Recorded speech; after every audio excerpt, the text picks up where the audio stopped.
What is up guys, Blue Spooky here. Just wanted to let you know before the start of this video that this is the Sunday compilation video. What that means is that this video is a compilation of all the other stories I've read so far this week, just in case you missed them or you didn't have time or whatever it may be. They're in the form of a longer video, so if you want to listen to it in the background or while you go to sleep or something, you can do that easily. There's a whole playlist of them in the description. All the ads in this video will be after the first 2 or 3 stories, and then after that in the video, there will be no more ads. So I hope you guys enjoy the video, and thank you guys so much for watching.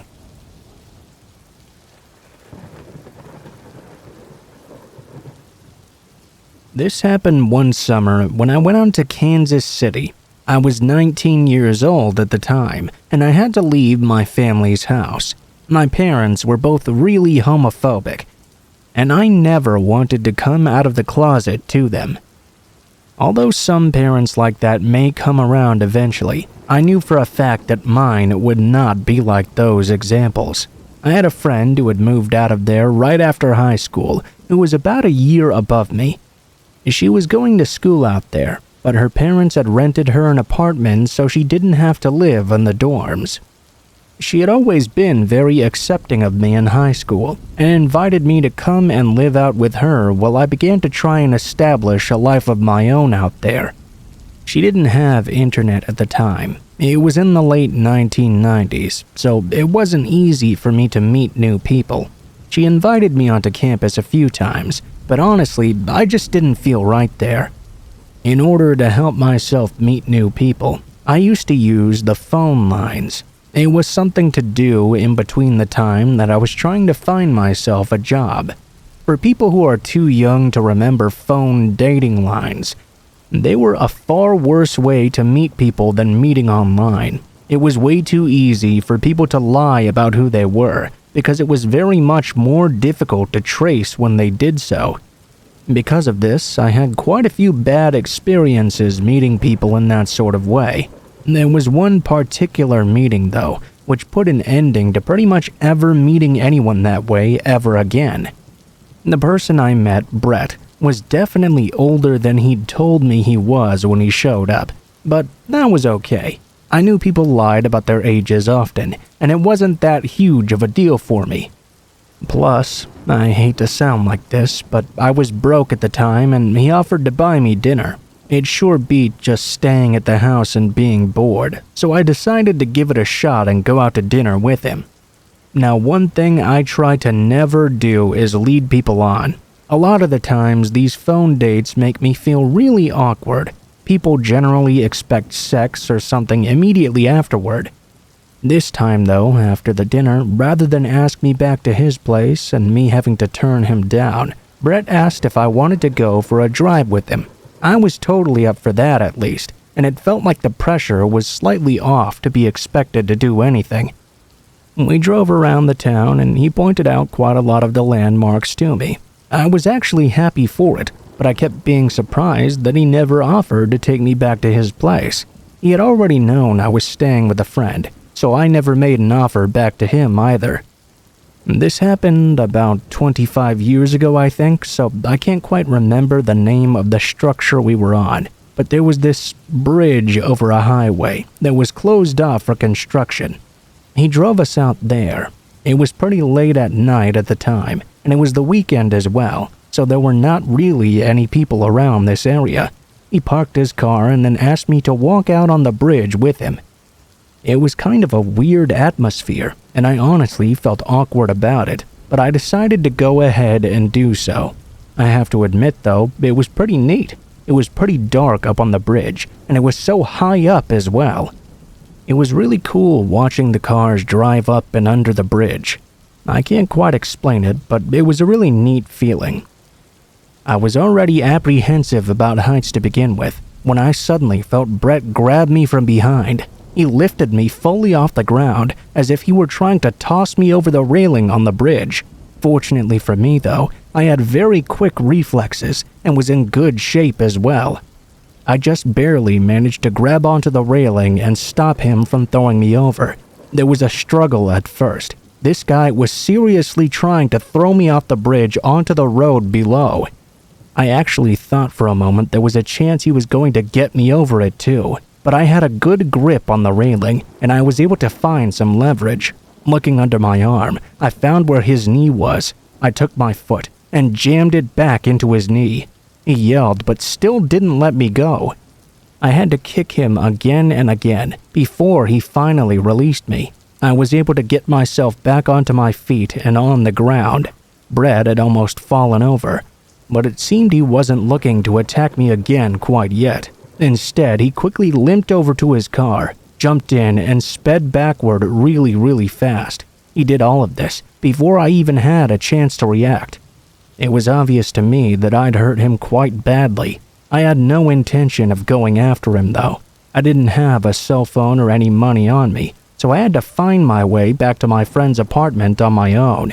It took me quite a while to do so, and I had quite a story to tell her when I got home. I didn't spend a lot of time in Kansas City, and I never came across Brett again either, which was a huge relief.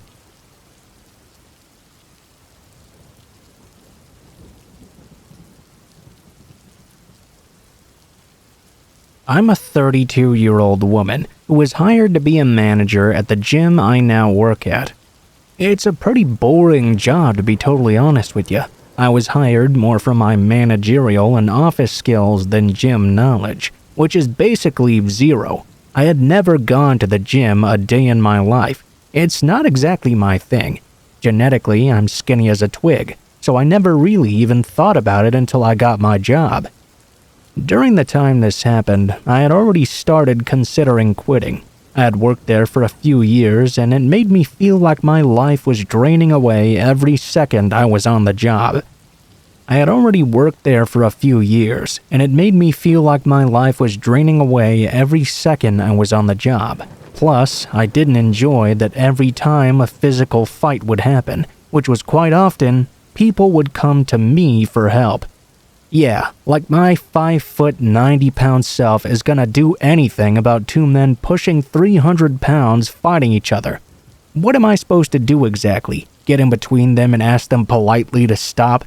That would probably end in my death. Occasionally, if I was lucky, it would be some teenage girls fighting instead, and all I had to do was threaten to call the police and they'd get scared of getting in trouble with their parents. So they'd stop with the hair pulling and slapping almost immediately. This night, however, I was absolutely not prepared for what was about to happen in a few moments. The day started quite boring as usual. I did all my office work and no one really bothered me. Every so often, I'd do some rounds about the gym just to observe how my employees interacted with everyone and make notes on things I thought could be improved.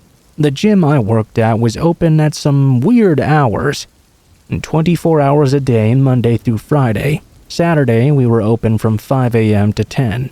It was a Saturday night at around 9:30 when things started to get a bit weird. I was sitting there in my office doing some paperwork and watching the cameras when I saw a woman walk in. I did think it was a little bit strange considering we were closing in only 30 minutes. But occasionally, you'd get people wanting to get in a short workout after they got off work or something, so I figured I'd just let her do her thing. If she wasn't done by about 10:10 or so, I'd politely ask her to leave for the night. We still had quite a few people in the gym who were regulars anyway, that got every second of workout time they could, so the gym was about half full or so. I continued watching the woman on the security cameras because I was quite suspicious of her at first. I also noted that she came in wearing what looked like some white scrubs, like she'd just gotten off a nursing job or something. She had no bags with her to change clothes and just went straight to working out in this outfit. Only she did everything in this really strange way. Like using the leg press with only one leg and no weights attached to it. Every time she would do a rep, she would laugh, and not like a regular laugh or a giggle either. She would loudly cackle and look around, then begin talking as if someone was standing next to her, except of course there was nobody there. She did the same thing on multiple machines. I ended up having one of my employees rush into my office and tell me it was a safety issue. I needed to go out there and tell her to use the machines correctly or she could really hurt herself. At first, I told my employee to tell her herself, but she said that she already had, and the woman had just glared at her, then looked directly behind her and started speaking to someone who wasn't there. Needless to say, it freaked out my employee quite a bit, and the woman continued using the equipment in an unsafe manner. She figured she'd have to come to me to tell her. I really didn't want to have to deal with this, but it was part of my job that I had to do continuously every day. So I got on my way. I walked out of my office toward the woman and immediately noticed she had begun sweating quite profusely. She was holding a dumbbell that could barely stay in her hand without slipping out from the moisture pooling in her palm. I could see the sweat from even 20 feet away. At this point, I was really worried something was wrong with her. She was going to hurt herself by dropping this on her foot and breaking a bone or something. I went up to her, and the smell emanating off of her was disgusting. I mean, totally putrid. It smelled almost like she'd soiled herself and started rotting, and wasn't even noticing. I had to do everything I could to keep myself from gagging, as to not offend this poor woman. Ma'am, I'm gonna have to ask you politely to use the equipment properly. There are guides placed on all the machines and walls around the gym displaying the correct way to use them. We don't want you to get hurt. The only response I got from her was this strange growling sound, as if she were growling at me like a dog. I found this super weird, obviously. She wouldn't look at me, and instead of agreeing, she just continued using the dumbbell like she had been before. She was kind of throwing it from one hand to the other while jumping around randomly.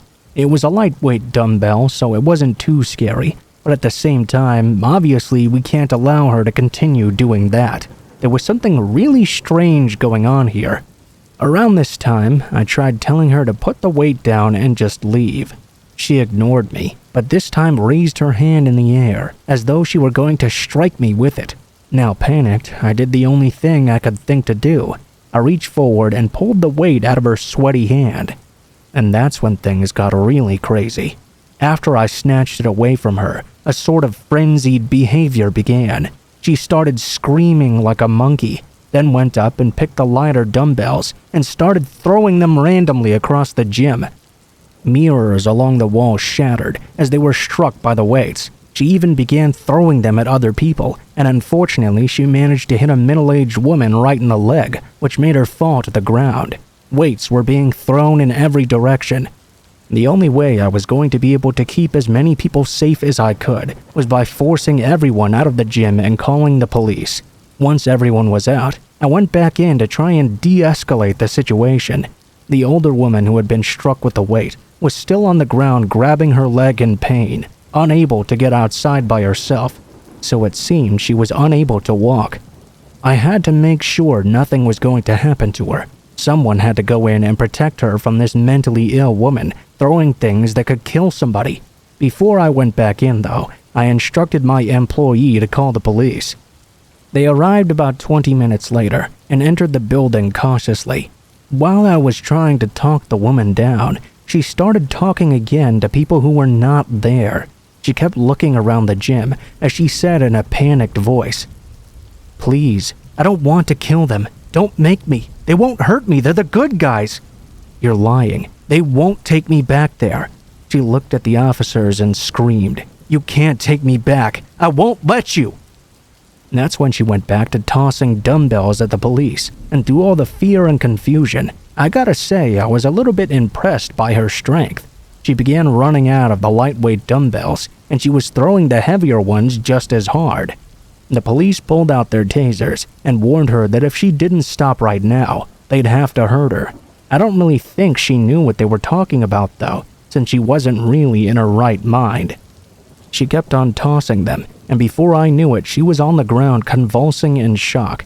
They put her in handcuffs, but as they were taking her away, she just kept screaming she was sorry over and over. It seemed like she was really scared too. By the time they let her out of the gym, a large group of onlookers had formed outside, and somehow the news got a hold of what was happening as well. They had somehow showed up too. For the next few days, they ran the story as a crazy woman taking hostages at the local gym, but that wasn't the case at all. This false narrative actually made me quite mad once I was given the full details of what happened. I gave the police the security footage of everything that happened that night, and they took my statement as well. Thankfully, no one was permanently injured. The woman who was hit in the leg ended up with a pretty nasty bruise and was released from the hospital later. The gym closed for a few days for repairs to fix everything that was damaged by her throwing. I found out the woman was suffering from severe schizophrenia and had actually escaped from the local hospital and somehow made her way into our gym. That kind of explains why she was talking to people who weren't there, because in her mind, they were. Learning about what she was going through actually made me feel really bad for her.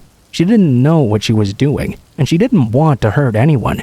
She was just scared, and it made me sad to know she was so afraid of going back to that hospital. After that whole incident, I worked at the gym for another year before quitting.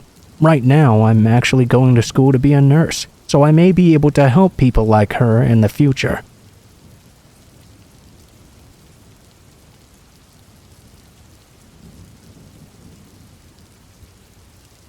Hello. I wish to tell you where my fear of going into the water comes from. It's not something I'm ashamed of exactly, but I've never told the real details to anyone. To begin with, I didn't have a fear of water when I was younger. I was quite a good swimmer actually, with a lot of imagination. I loved The Little Mermaid, but after meeting someone when I was 13 years old, everything changed suddenly. Now, a little introduction to my childhood to understand the context. My mom couldn't have a baby because of an illness she had, so she and her husband adopted me when I was just a baby. I never had any difficulties regarding that though, and I had a very happy childhood being an only child. They're my mother and my father, that's all. However, one day, they got divorced. My dad had an affair with a younger woman. She got pregnant, and he told my mom when the pregnancy was almost done. I was 9, and it broke the relationship I had with my dad and gave me many insecurities about being unloved by him. My parents stayed friends only for me, and for many years I spent half of the summer holidays with one and the other half with the other. This summer I was with my dad, his new wife, and my little half-brother, and I really hated it. Being a teenager who despised this new side of my family and being forced to go with them to a beach, I was very grumpy and very dramatic. It was a nudist beach as well, a new thing my father had seemingly discovered with his new partner, but I didn't really care since I was allowed to wear a swimsuit if I wanted. One day, my dad came back to us with a guy around 50 years old. He introduced himself as an English teacher. We'll call him Alex. Usually I had nice grades, but I wasn't very good at English since it wasn't my first language. My dad told me Alex had agreed to teach me a bit and help me to do my summer homework. I was quite happy actually, seeing there was an opportunity not to have my father helping me do it instead. The next day, Alex came back to us and helped me do a few exercises while my dad went off swimming.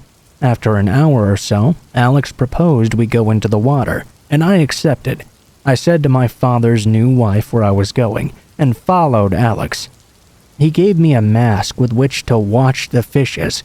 Now, I know that's stupid. I was well aware of stranger danger, but I was happy to have a distraction, and didn't think this guy could possibly be dangerous. After all, my own father had vouched for him. There weren't a lot of waves, and the sea was quite clear. So I remember watching in fascination all of the colorful fishes swimming around me. I followed Alex without difficulty, and we turned around this big cropping of rocks. There, he gave me the sign to go up and told me we could rest there. Like I said at the beginning, I was a good swimmer, so I put my mask away from my mouth and said I was not tired at all. I don't know if he didn't hear me or if he didn't care, because in the very next moment, I felt his hands wrap around my hips and force me onto his naked lap. I panicked, and he shoved my head under the water while trying to pin my back against his front. I couldn't breathe, and my feet couldn't touch the sand at the bottom. I couldn't get to the surface either. I thought the man was about to drown me. I was so scared I don't even remember if he tried to touch me or anything. I kicked and struggled wildly until finally he let go of me. I climbed onto the rocks and rushed onto the shore before running back to the beach on foot. The rest of the day I was completely silent, but nobody seemed to notice, except during the evening when my mom called me on the phone and immediately knew something was wrong. I briefly explained to her what had happened, and she told everything to my father, who confronted Alex the next day. He never contacted the police though. I never met Alex again. Maybe he wasn't really an English teacher to begin with and was simply looking for an excuse to meet a naive teenager. The moment Alex grabbed me was so quick as well, maybe only 20 seconds, but it left a huge scar inside me. I can't go totally underwater without being able to touch the bottom without panicking. I can't swim anymore. I can't look at pictures taken underwater, and I'm very wary of older men. I know it could have ended way worse, and I'm glad that's the only thing that happened.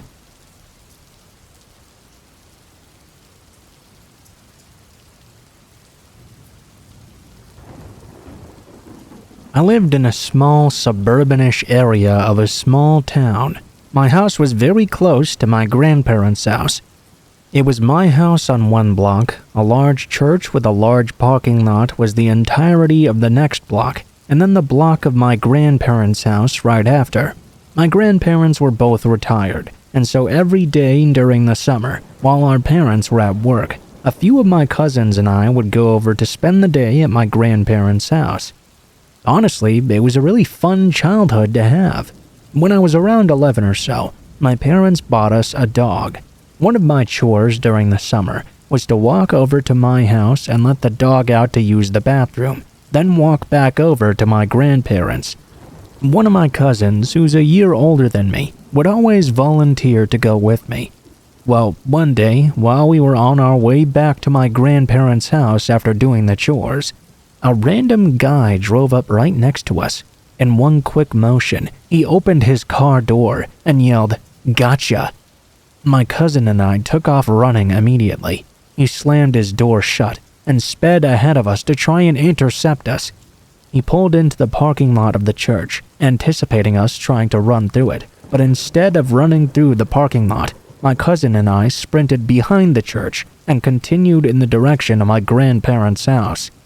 When we emerged from the back side, the man was still in the parking lot watching. He had his head on a swivel for us. We continued to run. A few heartbeats later, he spotted us once again. We heard his tires squeal against the asphalt as he began to chase us. Thankfully, we were very close to my grandparents' house and quickly made it inside. We ran in and told my grandmother, who of course didn't believe us, and told us to go back outside and play. And so, my cousin and I were forced back outside. Still spooked though, neither of us felt like playing and just sat down on the front porch wary. Soon, the man drove back around and slowed down as he passed us by. We ran back in and told my grandmother, who again didn't believe us and again told us to go back outside. Well, the third time of us running in and interrupting her soap opera, she finally came out on the porch to check. At the same time, the guy was driving by again. She called the police after, and while we were talking with the officer, the guy drove by once more. We pointed him out, but the police officer only took our statements and left. We never saw the guy again after. I would like to think the officer pulled him over and scared him into not bothering us or anyone else again, but I highly doubt he actually did anything.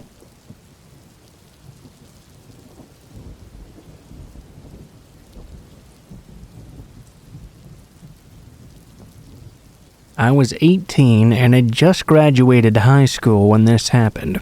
A bit of backstory. I was bullied pretty heavily throughout my 4 years of high school for my weight.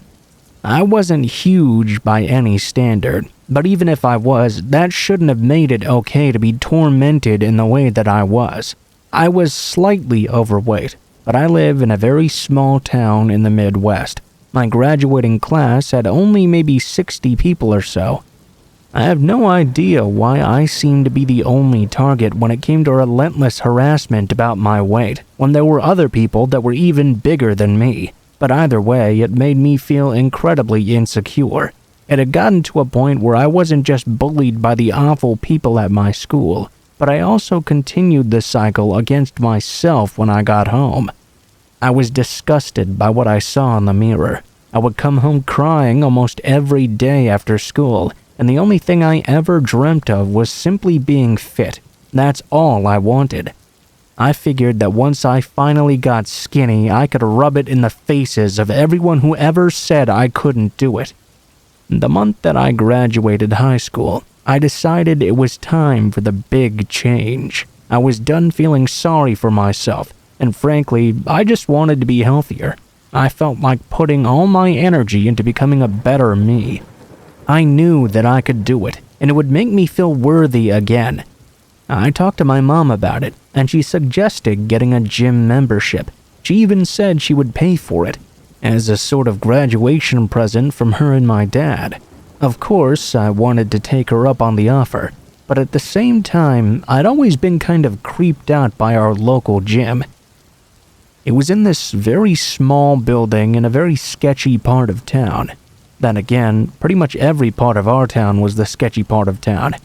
I guess you could say in the end I went against my better judgment though, and the next day I found myself at that gym, waiting at the counter for someone to help me sign up. A short, heavy, older man came out of the back room and sat down at a desk nearby. He didn't strike me as someone who would be running a gym, let alone being in one, but I had no right to be judgmental myself. I brushed it off and didn't give it too much thought. He told me the rates and said the gym was the best in town, which sort of made me laugh a little because it was the only gym in town. He really didn't seem to like that though.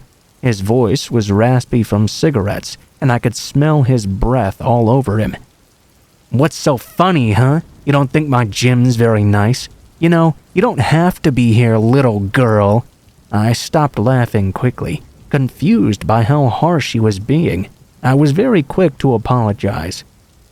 No, your gym's very nice. That's why I chose it. I mean, no offense, sir. I'm really sorry about that." He chuckled a bit and said, "I was just messing with you, princess. Lighten up a little," and a wink soon after. I remember feeling extremely creeped out by him. I didn't like the vibe that he was giving me, but at this point I'd already signed up for the next month, so I was going to be going. I wasn't going to waste money, and also, part of me felt like maybe I was reading too much into things. It's not like I would have to go through spending much time with the guy at the gym anyway.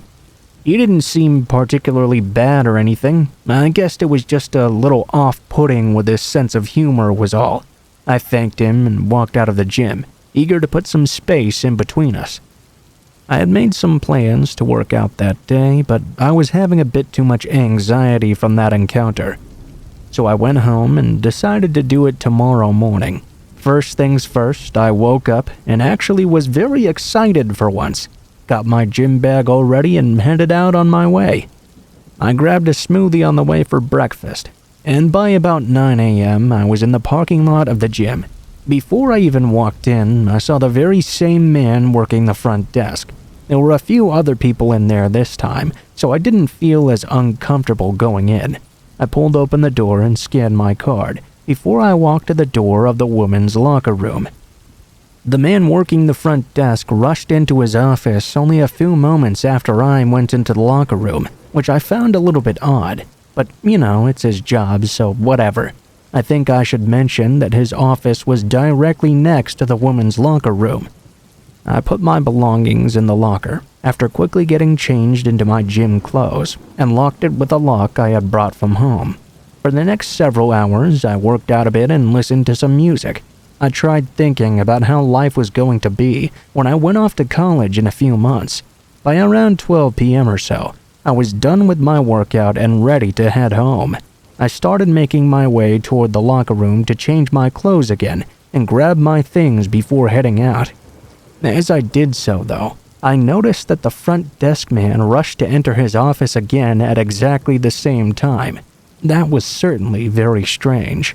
For the next few weeks or so, every time I went into the locker room, the man at the front desk would go into his office at the same time.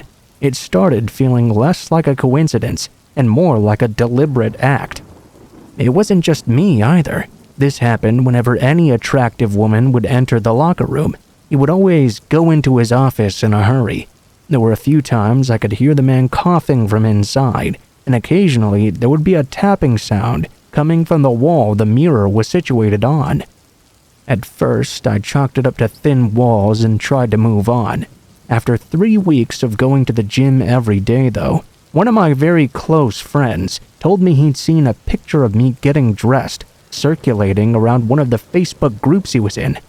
It was a group of a bunch of other men from around town who posted jobs they were offering or work they were looking for, so when a picture of me randomly showed up there, he knew something was very off. He showed me the picture, and I was completely shocked. It was a picture of me getting dressed at the gym. The worst part is that for the life of me, I couldn't figure out how the person had even taken the picture in the first place.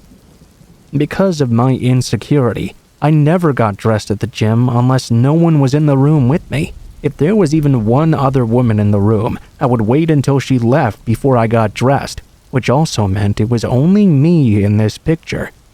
My friend showed me that this wasn't the only photo uploaded either. There were almost 30 photos of women from our town getting dressed inside this same gym locker room. Some were more undressed than others. Thankfully, the comments were mostly people telling him to take down the post immediately, but there were a few gross ones as well. Lots of men saying it was sexy the women didn't know they were getting pictures taken of them. I was disgusted. Thankfully, my photo wasn't of me completely exposed, but for some of the women it was. I started to feel sick to my stomach. It was supposed to be a safe place. I knew I had to go to the police. I wasn't just going to sit around and watch these pictures, including mine, be passed around for everyone to see. By the time I'd mustered up the courage to call, though, I was informed they already knew about what was going on, and they would take my statement if I wanted to come down to the gym and to answer some questions. You may find that weird, but like I said, it was a very small town, so when something like this happened, every available cop was on it right away. It was the most action they'd see all year. I went down and answered whatever questions they asked. I learned that the reason the front desk man was always going into his office when I or other women would enter the locker room was because connecting his office and the woman's locker room was a two-way mirror. We couldn't see him, but he could see every inch of us. Why he decided to post these pictures, I don't know. He had to have known he would get caught, and during the trial he said he didn't regret it one bit. He even said that he thought all the women wanted him, and that's why they signed up for memberships at his gym in the first place. He was definitely some type of narcissist, mentally ill in some fashion. He ended up being sentenced to 3 years in state prison, where he's still currently residing. The experience was quite frightening and made me feel gross for a long time. I didn't let it discourage me, though. I joined another gym a couple of towns away and ended up falling completely in love with weightlifting. There's one warning I'd like to give to women and men alike. If you're ever getting undressed in a place you aren't familiar with, always check the mirror. You never know if there could be another person peering at you through that glass.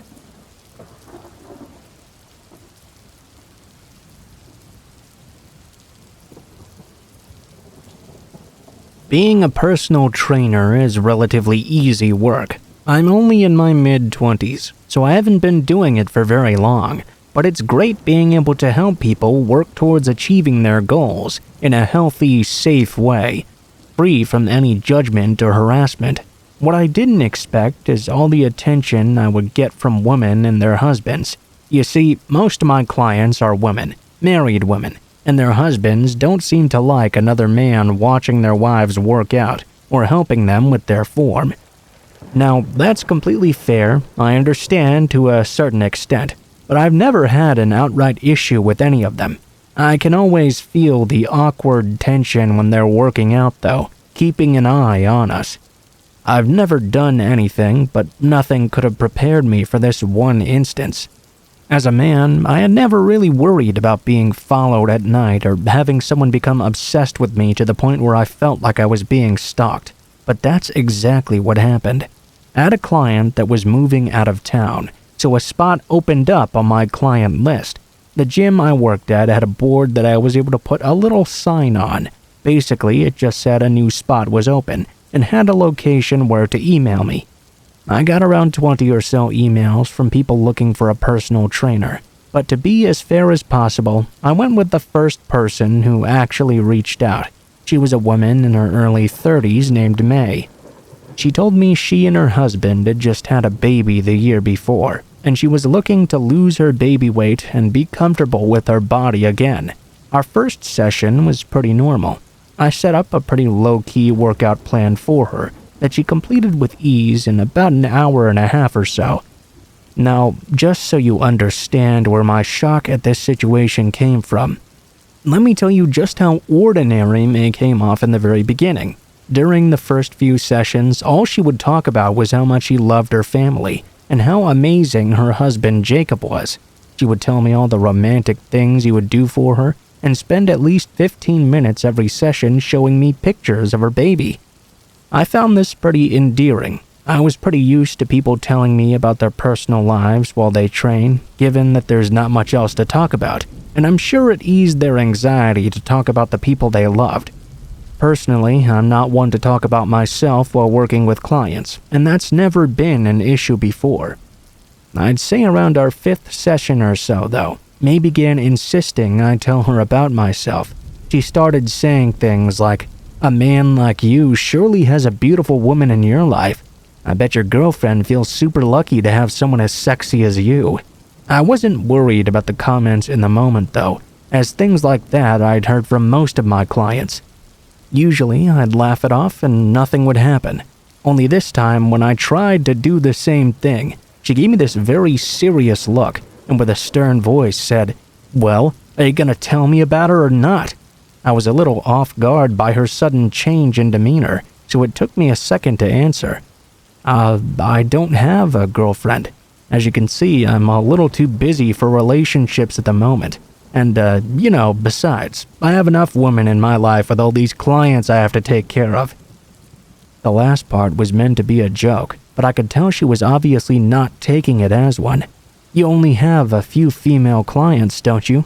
What are you, some kind of pervert that likes to prey on vulnerable women?" That's when I started getting a bit uncomfortable. I'm not one for confrontation, so I didn't say anything at first, but she continued to insult me. I couldn't just stand there as she demeaned me in front of multiple people in the gym, who were now staring at us. "Look, I don't appreciate that shit you're saying, so I'm gonna have to ask you to leave if you don't stop. I don't talk about my personal life, and this is the reason why. I've never done anything to you, so I hope you calm down and recognize how inappropriate this is." I think that really embarrassed her. Her raising her voice at me got the attention of most of the people around us, so when I confronted her, everyone was looking. She picked up her bag and left immediately.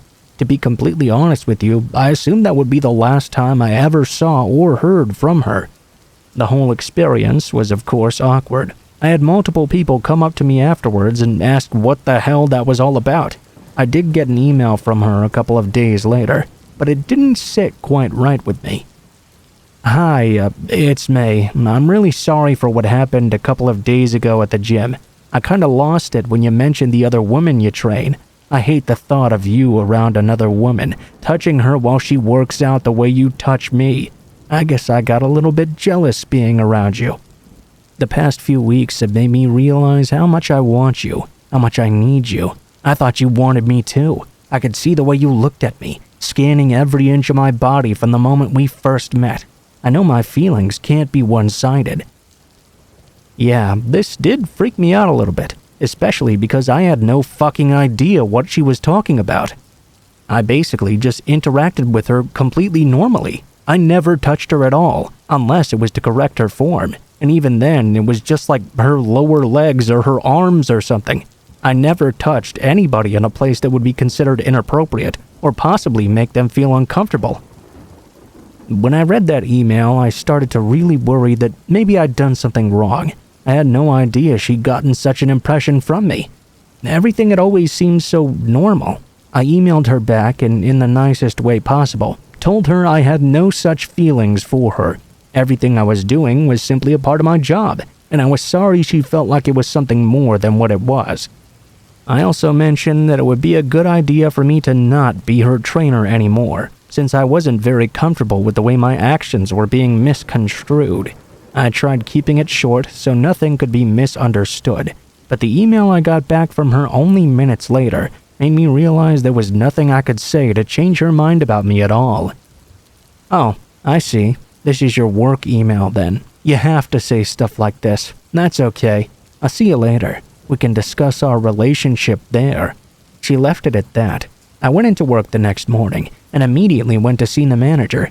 I told her of everything that happened and showed her the emails. She told me not to worry, but she was glad I'd brought it to her attention. It made me feel a little better about the situation, but something was still bothering me. My next client went in and I went straight to training her. She was an older woman named Nita. Honestly, she reminded me of my grandma who had passed the year before. We had become great friends in the few months I'd been training her, so I had no issue telling her about what was going on with May. She seemed shocked, if anything. She warned me it could quickly turn into something ugly if I wasn't careful. In that moment, I started getting worried. Toward the end of our session, out of the corner of my eye, I spotted May hiding in a corner. She looked down when she noticed I'd spotted her, almost like she really didn't want me to know she was there. After Nita left, I grabbed my bags and started to head out. I decided to stop for some groceries on the way home. Imagine my shock when I ran into May there. She bumped into me and acted like she was surprised to see me, but I knew she'd been following me the entire time. "Who was that woman today at the gym? Are you guys together or something?" I asked her to leave me alone, but it made no difference to her. She grabbed my arm and pulled me back towards her as she began to question me. I slipped out of her grasp and simply ran to my car. She followed me and started apologizing for her behavior while attempting to rub herself against me. She kept on asking why I didn't want her. Before I knew it, she pinned me against my car. I was much stronger than her though, so I did what I had to do and pushed her off me. She fell to the ground, and before she could get up, I got into my car and locked the doors. After I pulled out, I made sure she wasn't still following me and drove right to the police station. I was able to obtain a restraining order against her a few days later. When I showed them all the emails she kept sending, they were able to obtain the security footage from the grocery store as well that showed her following me the entire time. Nothing would stop her though. For several months after, I would see her everywhere I went. Restaurants, bars, the beach, even when I went on a vacation. She just wouldn't leave me alone. Thankfully, the gym I worked at had security, so every time she tried to follow me, she was escorted out of the building. She never tried speaking to me directly again, but honestly, just seeing her everywhere was scary enough. Whenever I called the police to tell them she was there, by the time they arrived, she'd be mysteriously gone. For a year, I was stalked by May after. She sent letters to my home and left gifts on my doorstep, not normal gifts either. She'd leave her dirty underwear or cuttings of her hair and fingernails. It got to the point that whenever I found anything on my doorstep that wasn't something I ordered, I immediately threw it in the dumpster outside. I tried to inform the police, but after the 100th time, they told me I didn't need to tell them about it anymore. They just kept telling me to let them know if she did something physical to me again, and I hated that. I considered moving, but I was stuck in a lease and breaking it was more than I could afford. Thankfully, she never tried to actually break in. Otherwise, I'm sure that would have been the last straw. Over the next couple of months, I became increasingly paranoid. It started affecting my other relationships, and I became a miserable person I didn't even recognize anymore. One day, I stepped outside and noticed it was the first day in a year I hadn't found anything on my doorstep from her. The next day, the same thing. In fact, that whole week I got nothing. I finally stopped seeing her around so much too. In the end, I ended up getting an email from her that said she basically blamed me for her husband divorcing her and getting custody of their children. I quote-unquote tempted her with my body during our sessions, and she couldn't help but pursue me. She said she wanted nothing more to do with me, and told me to leave her alone from then on. It was super confusing, but I was glad it was finally over. I was happy to let her believe I was the bad guy in the situation if it meant she'd finally fucking leave me alone. I do see her around town every so often, but now she just acts like I don't exist, and I'm very okay with that.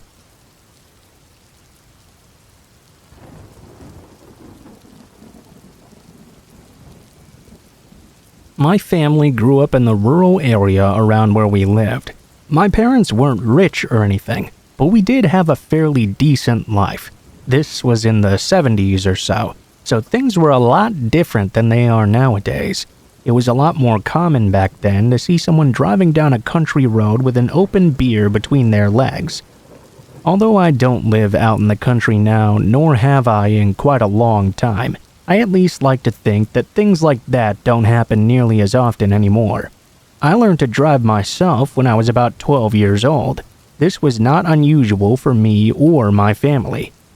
And it wasn't too strange either for one of us to take the car out and go somewhere. I had a lot of friends my age who chewed tobacco as well. I tried it a few times, but I didn't really care for it. Around this time, I was good friends with a guy named Vance. We had grown up in the same general area up on the ridge. Our houses weren't really that close together, but we rode the same school bus to school. We were friends all the way from kindergarten until sometime in high school.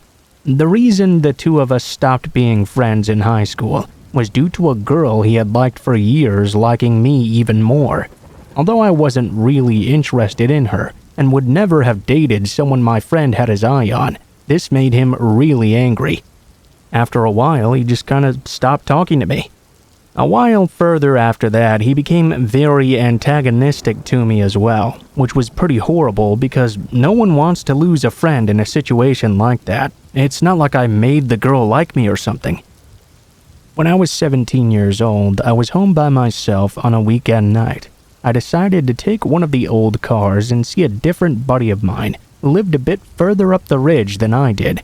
It was about an hour's drive to his house, since it was a dark dirt road the entire way there. You had to be real careful out on some of these roads. They were right on the sides of hills, and there was not anything like a guardrail to keep you from driving off the side and dying. When I left that friend's house to go home, it was already pretty late. I went outside and could see it was actually a little bit foggy out. It was not ideal to drive this path in that weather, but it just meant I would have to take my time and be more careful when driving. However, it was not too long after I'd begun that I noticed some lights behind me. Another vehicle was now coming my way. The road wasn't really wide enough for more than a car and a half, so this person could not pass me by.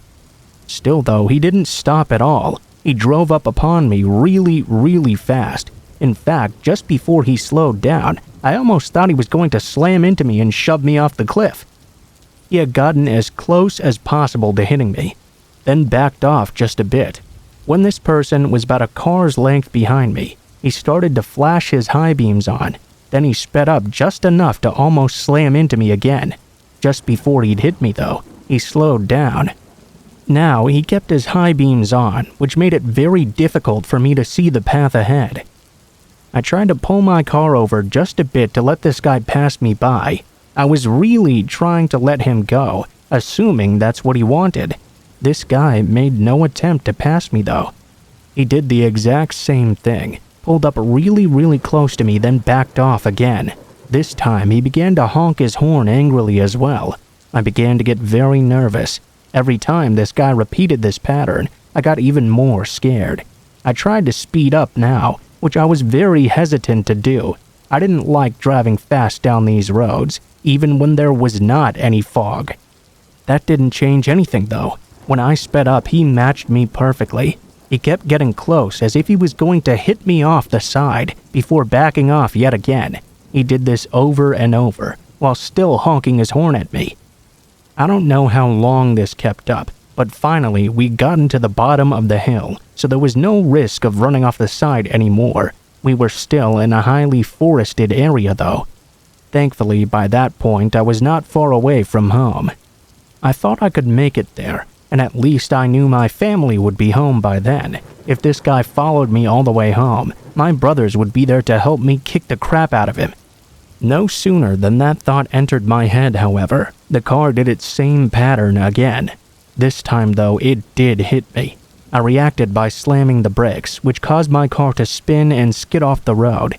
The only thing I remember after that was nothing. I woke up in the hospital 3 months after the accident. My car had slammed right into a big tree. I hadn't been wearing my seatbelt in that moment. The only thing that kept me from flying through the windshield was the big steering wheel that my head and chest had bounced off of. I had some pretty bad head injuries, and I had been out for the entire time. I guess I had opened my eyes after a month, but had not been acting like myself. They told me I was aware, but it was like nobody was there. I don't really remember exactly because it was so many decades ago. I had a violent and sort of feral behavior that required me to be restrained to my bed for a while. Then, suddenly one day, the day I felt like I woke up, I just went back to normal.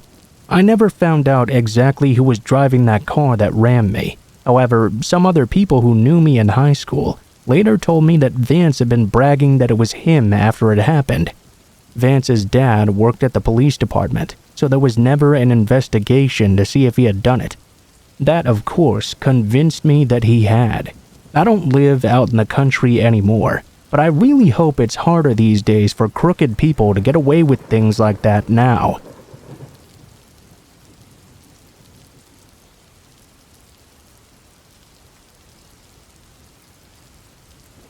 Now, let me first say I know a lot of people might not like this story. I've been listening to scary stories for a while, and it seems like the ones people get most riled up about are the ones about bullies.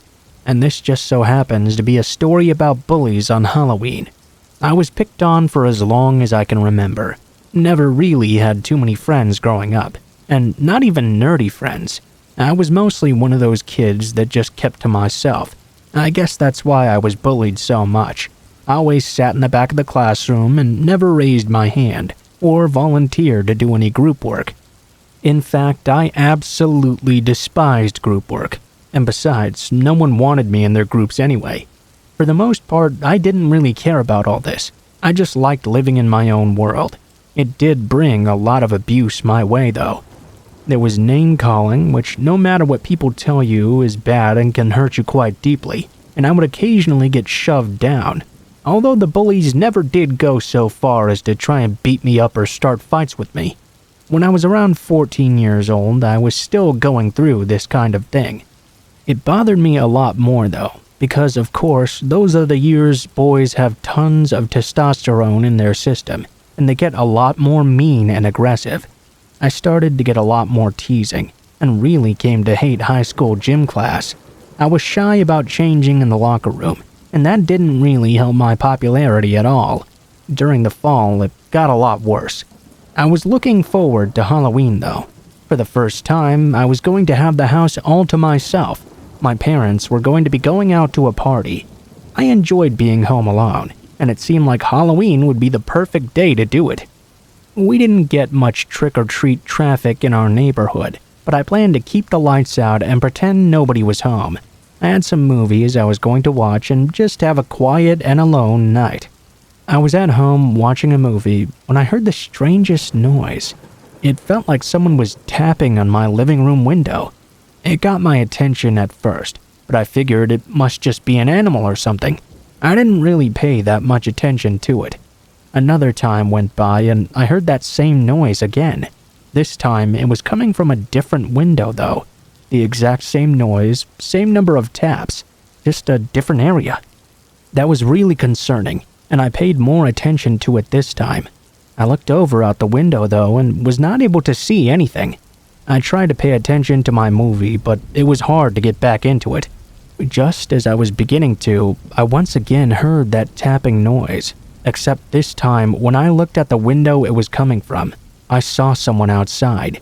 It was just for a split second, but I saw them duck down out of sight. I knew immediately what was going on. I had been bullied enough and it was Halloween, so I knew the kids who bullied me were trying to play a cruel prank on me. Well, I was not going to put up with this. I went and turned on some lights to show that someone was home, and then I decided to go to the door and tell the bullies to get the hell off our property, or I was going to call the police. When I opened the front door, though, I was cut off before I could say anything. There was a jack-o'-lantern sitting on the front porch, covered in what I thought was fake blood. It had razor blades sticking out of it all over the place.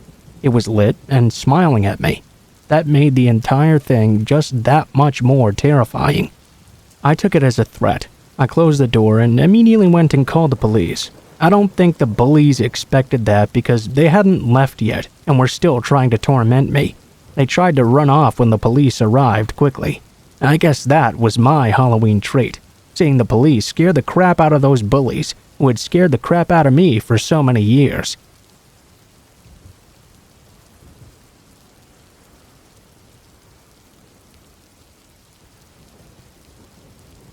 I was homeless at the time this happened, which is not something I'm proud of, but it's something that did happen nonetheless. When I was 20 years old, I was in a pretty major car accident that resulted in the complete amputation of my left leg. This made it super hard to find work after the year-long recovery. My parents already wanted nothing to do with me by then. You see, I had dated a guy in high school that they didn't approve of, so they both basically shunned me until I moved out when I was 18, and I haven't spoken to either of them since. There was a moment during my recovery when I considered reaching out to them for support, but I figured they would just refuse to talk to me like they'd always done in the past. I'd looked for a job in the 4 years that had passed since that accident, but of course, nobody wants to hire a woman with only one leg and no home.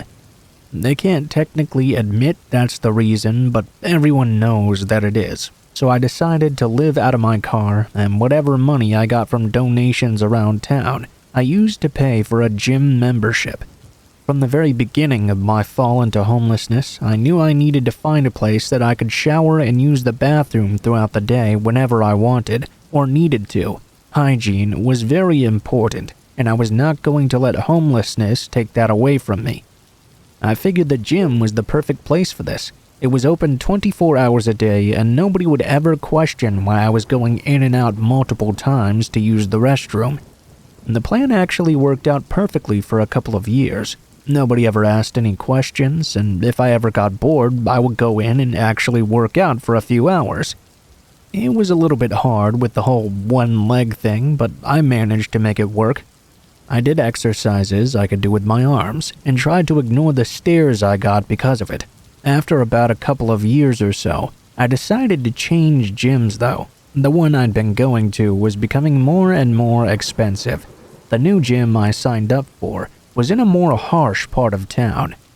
I didn't mind that it wasn't as nice though, since it only existed for me to serve its purpose. I was able to take showers and use restrooms the same as the other gym. The only thing I didn't like about this one was the location. Because I usually had to use the bathroom late at night as well, I had to park nearby. I always tried to switch up my parking space, but this time I figured parking behind the building wouldn't be such a big deal for only one night. I parked out back and settled in for the night.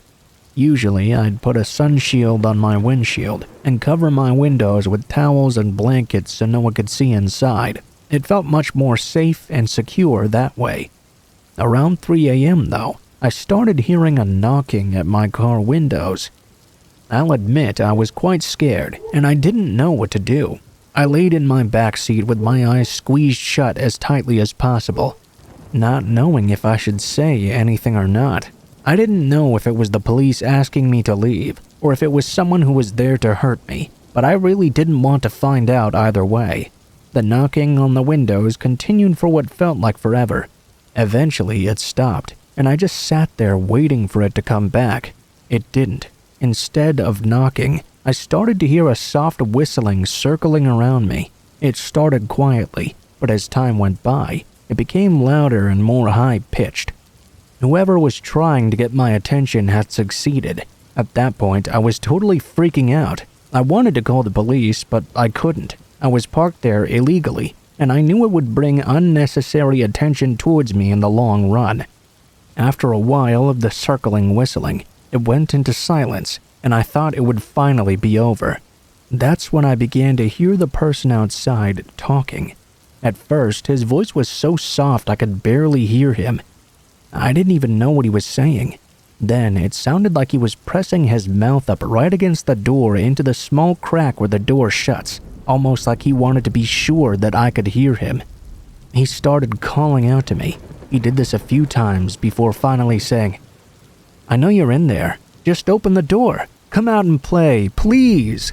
I felt tears beginning to roll down my face. I figured it was only a matter of time before he broke into my car whether I wanted him to or not, and did whatever he wanted to do with me. This was the one thing I had always been scared of when it became apparent I couldn't find a place to live. The man kept taunting me through the window. He got more and more mad with each word, too. "I know you live in there. I see you go back to your car every time you leave the gym.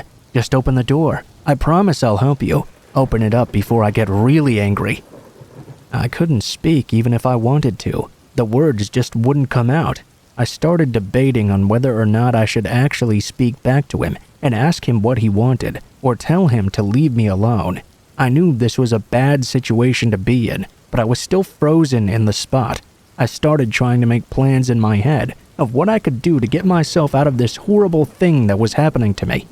Finally, I mustered the courage to climb into my front seat. As soon as I moved, I heard the man call out once more.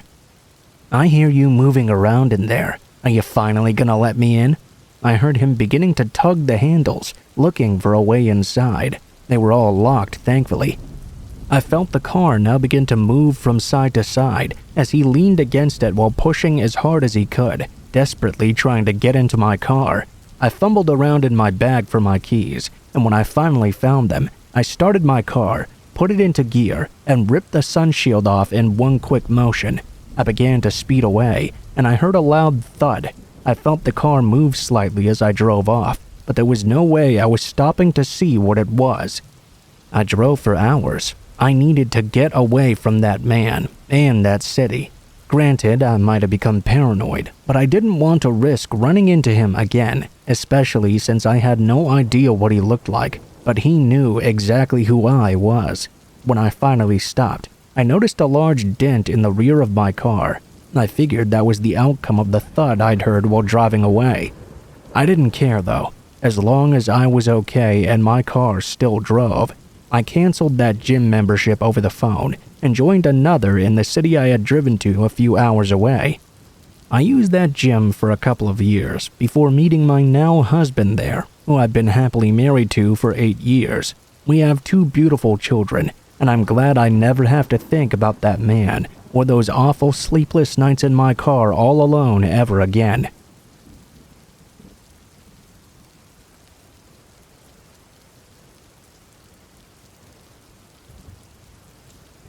I'm gonna try to be as honest as possible when I say I absolutely hate going to the gym.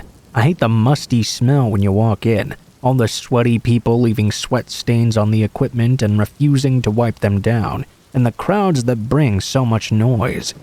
It's not a peaceful environment like all gym rats like to say it is. It's very stressful to me and gives me horrible anxiety when I think about going. I love food though, and when I don't work out, I gain weight very fast. It doesn't look or feel very good. So yes, I only go to the gym so I can eat whatever I want to without gaining weight in the end. Some people may find that a strange reason to work out. But I in turn could say an addiction to pre-workout is pretty strange too, yet people definitely have that. Now, a little bit about me. I'm a 24-year-old guy named Tony, and I live about 20 minutes out of town on a farm. I don't go to the gym every day because of this. I try to go about 4 times a week or so, but obviously gas is getting quite expensive. This specific day started out like any other. I woke myself up, made myself a protein shake, grabbed my gym bag, and started driving towards town. It was a nice drive. Lots of mountain views and lakes along the way. Usually, I'd try to soak in the scenery, which made the drive go by way faster. I pulled up to the gym and it was all business as usual. Went in, started my workout with weights, then moved on to the leg press. Now, I fucking despise the leg press. I mean, I've seen those videos where people bend their knees backwards, so I'm always kind of nervous using that machine. That's really the only concern I had about it though. It went smoothly, so I got up to wipe the bench. When I did, I noticed a sharp pain in my calf. It almost felt like a pinch or something. When I looked down, I noticed I had a very small cut on my calf. I noticed the leg press had a small piece of metal attached that was barely poking out enough to scratch my leg. I figured it was just a small cut that I could wash off when I took a shower at home. I finished my workout for the day and headed back out. On the drive back home though, I started to feel more pain in my leg where the cut was. It was almost kind of itchy, like a hot to the touch kind of thing. I didn't want to scratch it in case that made it worse, so I put it in the back of my mind and continued on my way home. I jumped right into the shower the second I got inside and began furiously scrubbing my leg and washing it out, mostly to get the itch to go away. Cleaning the actual cut wasn't my main priority at this point. All I could think about was how badly this was itching. I scrubbed it with soap and an exfoliator, but nothing would help that itch go away. I finished up in the shower, got dressed, and decided it would be a good time to really inspect this cut closer. I turned the flashlight on my phone and turned my leg as best I could to look at the small cut. It looked a bit inflamed. At the time, I figured it was because I'd spent the past 30 minutes rubbing at it with a pretty abrasive sponge. Must have irritated it, I thought.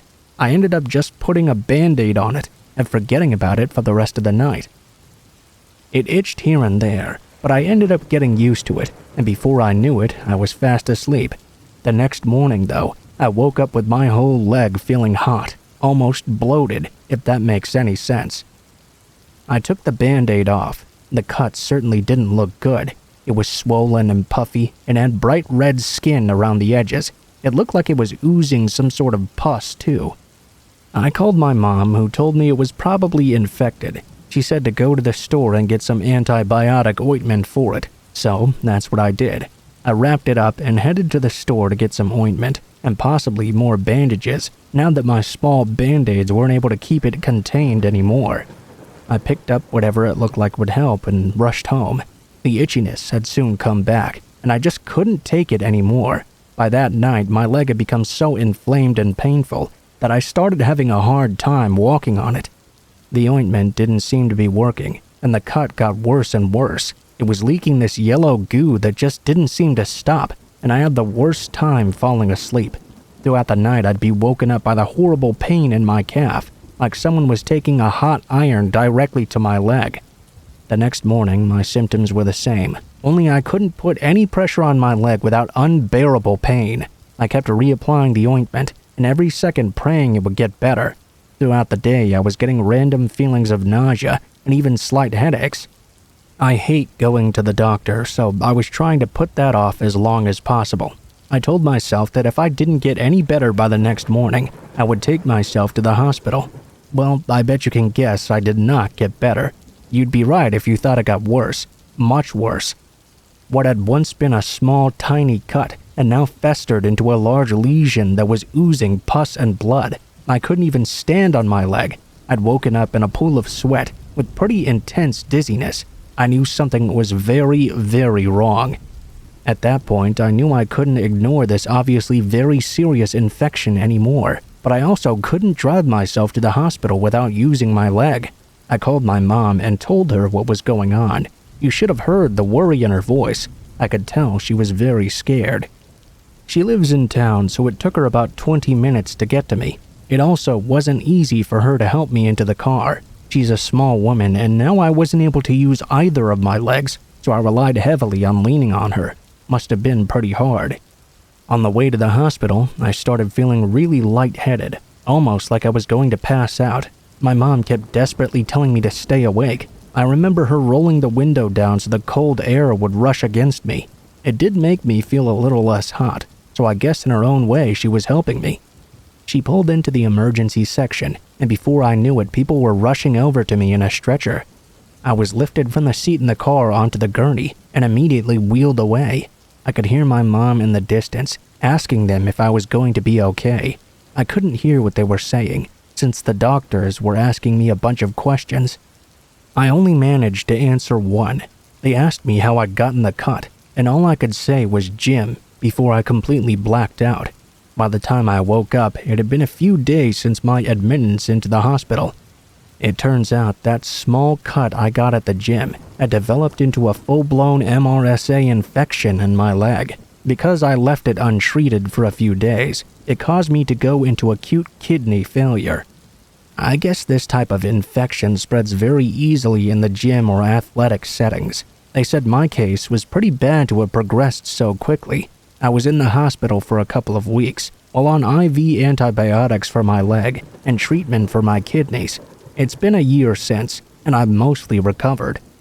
I have nearly normal kidney function now, which I'm extremely grateful for. I still go to the gym, but I'm super careful with cleaning the equipment, and to check if there's any more surprise metal sticking out anywhere. If I ever get any more cuts or scratches, the first thing I do is wash it off and cover it up. To anyone who spends a lot of their time in the gym and doesn't think twice when they get a tiny cut, please use my story as a lesson, so you don't make the same mistake that I did.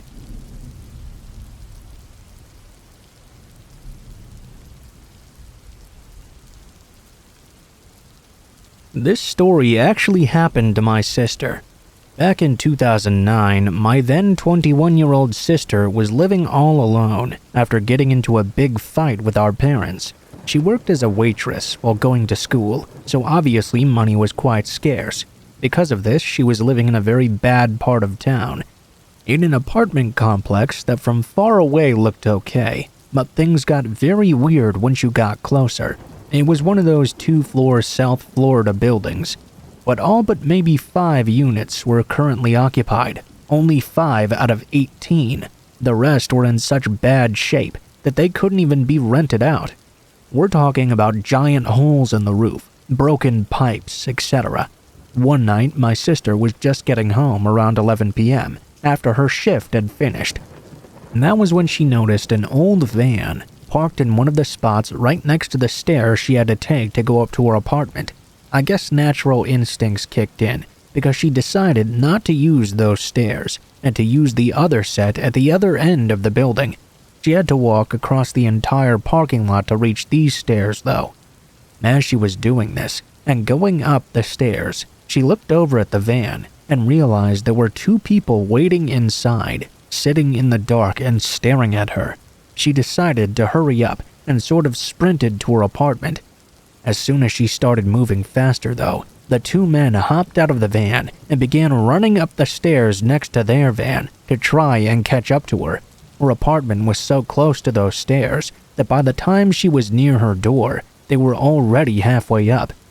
She was not going to make it in time. She turned around and started running towards the other set of stairs she had just come from. By the time she was going back down, the men were still chasing after her, running on the 2nd floor towards her direction. She couldn't run across the parking lot back onto the street because they would have caught her easily. She had to make a choice. She ran to the back of the building, hoping to jump the fence or something. Well, too bad. The fence was way too high. Obviously, she was not going to make it. She spotted, all the way in the corner though, this big dumpster that had a lock on it. She ran towards it, hoping to get on it and jump the fence, then get onto the street. When she jumped on top to climb though, the entire plastic lid collapsed with her weight, and she fell inside the dumpster. She could hear from inside the guys turning into this area. "Keep an eye out. She must be inside one of these apartments." I remember they were abandoned and had no windows at the time. They started calling out to her, telling her to get out and to not be scared. She was inside the dumpster, holding the broken cover up with her hands from underneath to make it look as if it was still properly closed. They got near, and she could hear their steps. Since the dumpster was locked, I guess they didn't even try to pull up the lid. It was that tiny innocent lock holding this broken up thing together that saved my sister's life that night. Had they pushed the whole thing up, it would have fallen apart immediately. and my sister would have been exposed and probably murdered. From inside that dumpster, she could hear them searching each individual apartment. The whole thing must have taken 40 minutes before they eventually gave up and left without finding her. My sister didn't sleep, didn't move, and didn't leave that dumpster until the following morning. She got out when she heard cars and saw daylight once again. The van was no longer there, and she moved back home that very same day.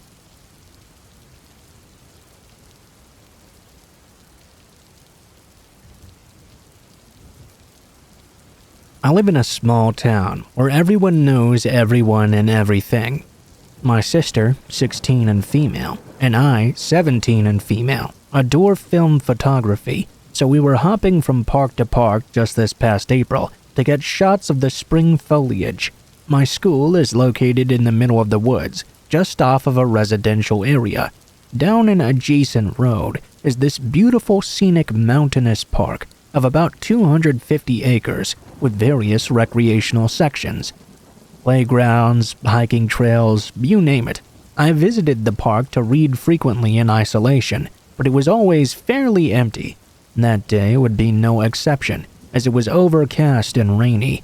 The previous, much more popular parks we visited were even devoid of people that day too. On the way to the park, I hit a light that essentially functioned as a stop sign. I lingered just a bit because people tended to cut me off. Another car to my left, something like a 2000s Toyota Camry, had stopped just a hair after mine. My blinker was on to make a right, and they had no blinker on at all, so it seemed we were going in the same direction. As we climbed the hill towards the park, I glanced in my rearview mirror to find the oddity of the car hanging back at a snail's pace. A line of cars were jammed up behind it. I remember wondering why this guy was going 25 miles per hour when the limit was 45. As the hill crested, I made a left into the park we wanted to visit, and lo and behold, it was absolutely empty. Perfect for taking photos. We passed approximately 5 parking lots with their respective playgrounds and soccer fields and trails, winding through the hilly terrain before we came upon the lot I typically parked and read in. This, in my opinion, was the prettiest part of the land here, with tall trees encapsulating the back and sides, and a picturesque view of the mountains and foliage in the front. Today it was painfully dreary looking, and although we expected to see more buds and blossoms, the majority of the trees still remained bare. I suggested turning around to my sister until she insisted we explore to the end of the park. I thought it couldn't possibly hurt much, so we continued forward, descended the hill, and came upon a dead end. The road was not very long, with a parking lot to the right, and one all the way to the end on the left as well. It was as we were going down that road that I happened to absent-mindedly glance in my rearview mirror. I saw that very same car from earlier. It had been following us, distantly, as to remain out of sight. But as we approached this surprise dead end, it suddenly sprang back into view. Thoughts began to flood my mind. Who would go this far to an isolated park on a rainy day other than us? What are the chances they would be going to the very same dead end we were when there were 8 or 9 empty lots before there and there was nothing to do down here? Who was in that car? I was hoping it was a woman and her kids who had gotten lost or something. The entrance to the lots was the width of one car, framed by deep ditches on both sides. I kept thinking to myself, if I pull into that lot and park, that car will block me in at the entrance. If I try to escape, my car will plummet into those ditches. At this point, it was all coming out as incoherent, frantic babbling to my sister, though. I swung into a random lot, and as the car continued towards us, I quite literally floored it in a whiplash-inducing crescent and booked it out the way we had come. Now I was creeping up the incline as the car was slowly descending.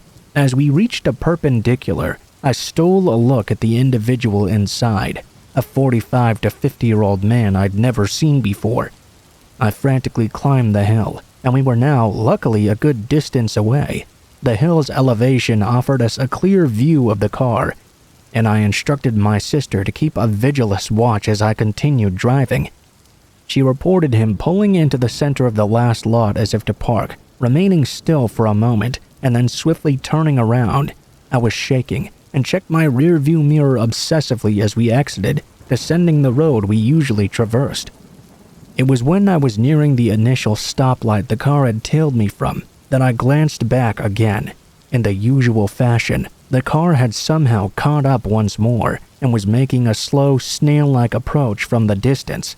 At this point, my sister received a well-timed call from my father. We informed him of the situation quickly. He did question us, but we were absolutely certain and insistent. He remained skeptical. I turned on my blinker to make a left. Even as far away as it was, the car behind us did the same.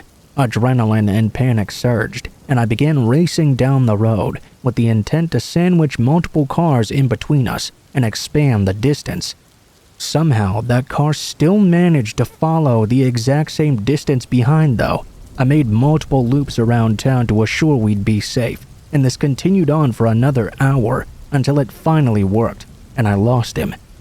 I've since combed through sex offender registries of my town and neighboring ones and attempted to identify this car as well, but no luck. I can find no trace of the man. I mentioned previously that my town is very small, so I should have been able to find some trace of him. I'm also always cautious on the road, especially when approaching that light at the same time of day. I haven't returned to that park since, but I'm plagued with questions. What was the man's plan for us? My car had a very visible parking pass of the school my sister and I attended.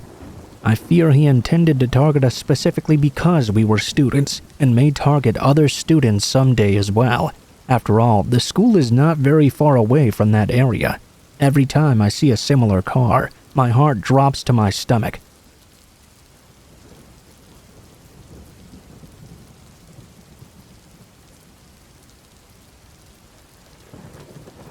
I have to start out by saying right away that I'm rather happily employed. I make decent money, and my family is very well taken care of. Unfortunately, however, that was not always the case. This story happened near the beginning of the Great Recession. I'm sure a lot of people can remember how bad things were at the time. I worked as a facilitator in a call center company. My entire job was training people about how to work on the phones. It was a 3-week course for each class, and once it was done, it started over with a brand new class. At some point, the company decided not to use full-time facilitators anymore. Apparently, they considered us some money drain or something. What they did instead was use call center workers in the summer and fall to do the training.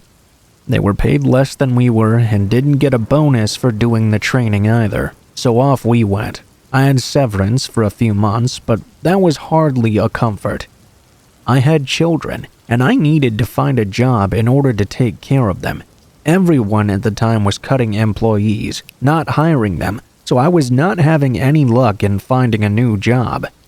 When I was in the parking lot of a grocery store, a friend of mine came over to talk to me. She was one of those kind of annoying people who always trapped you in a conversation and wouldn't let you go. She was also kind of weird and into some shady things every now and then. I knew that she sold drugs on the side because she had offered me some in the past. Of course, I declined, and she'd since stopped talking about it. This time, though, she asked me if I had found a new job yet. I told her that I did not, and it was getting a bit difficult, as the severance money was quickly running out. I had no idea what I was going to do if I couldn't find a job before that and my savings were depleted. That was when she told me that she might be able to help me find a new job.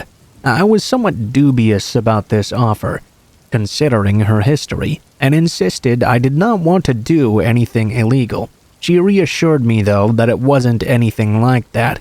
She took out this piece of paper with a phone number on it and told me to call that number and mentioned that she was the one who had told me to call. Then, for the first time ever, she left the talk before I did. That was really quite strange for her, and I didn't know what to think about it.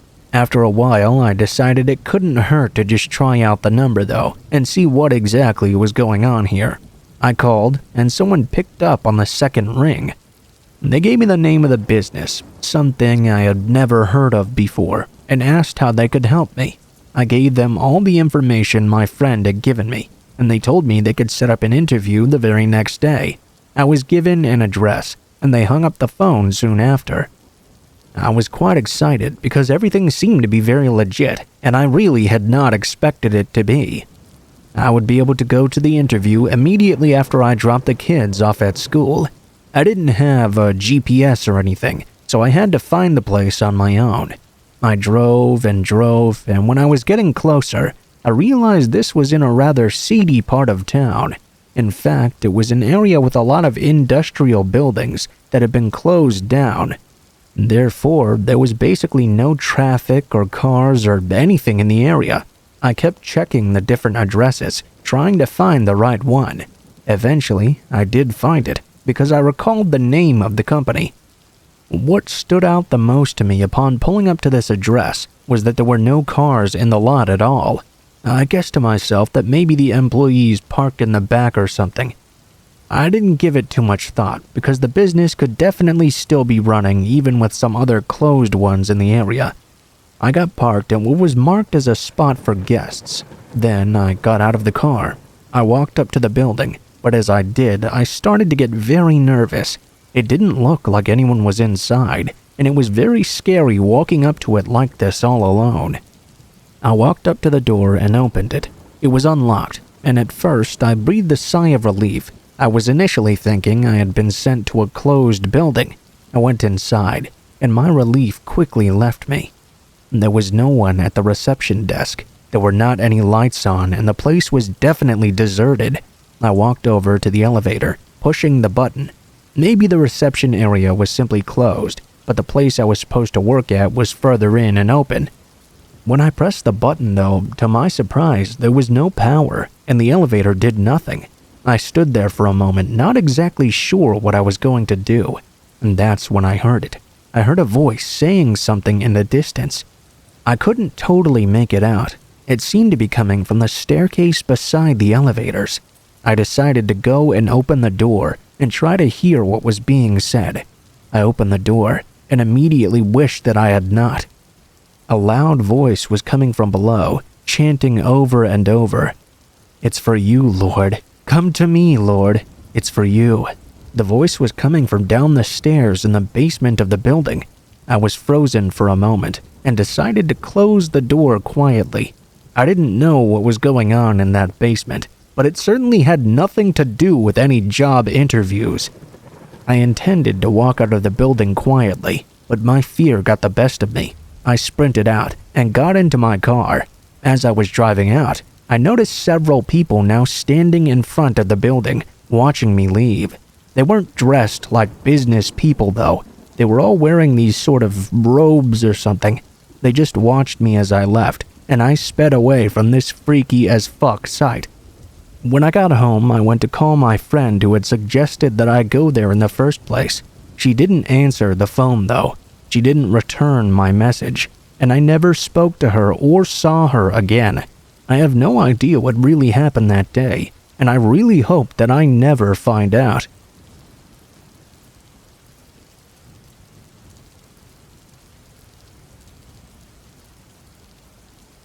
I work out a lot. I've always been really obsessed with staying fit.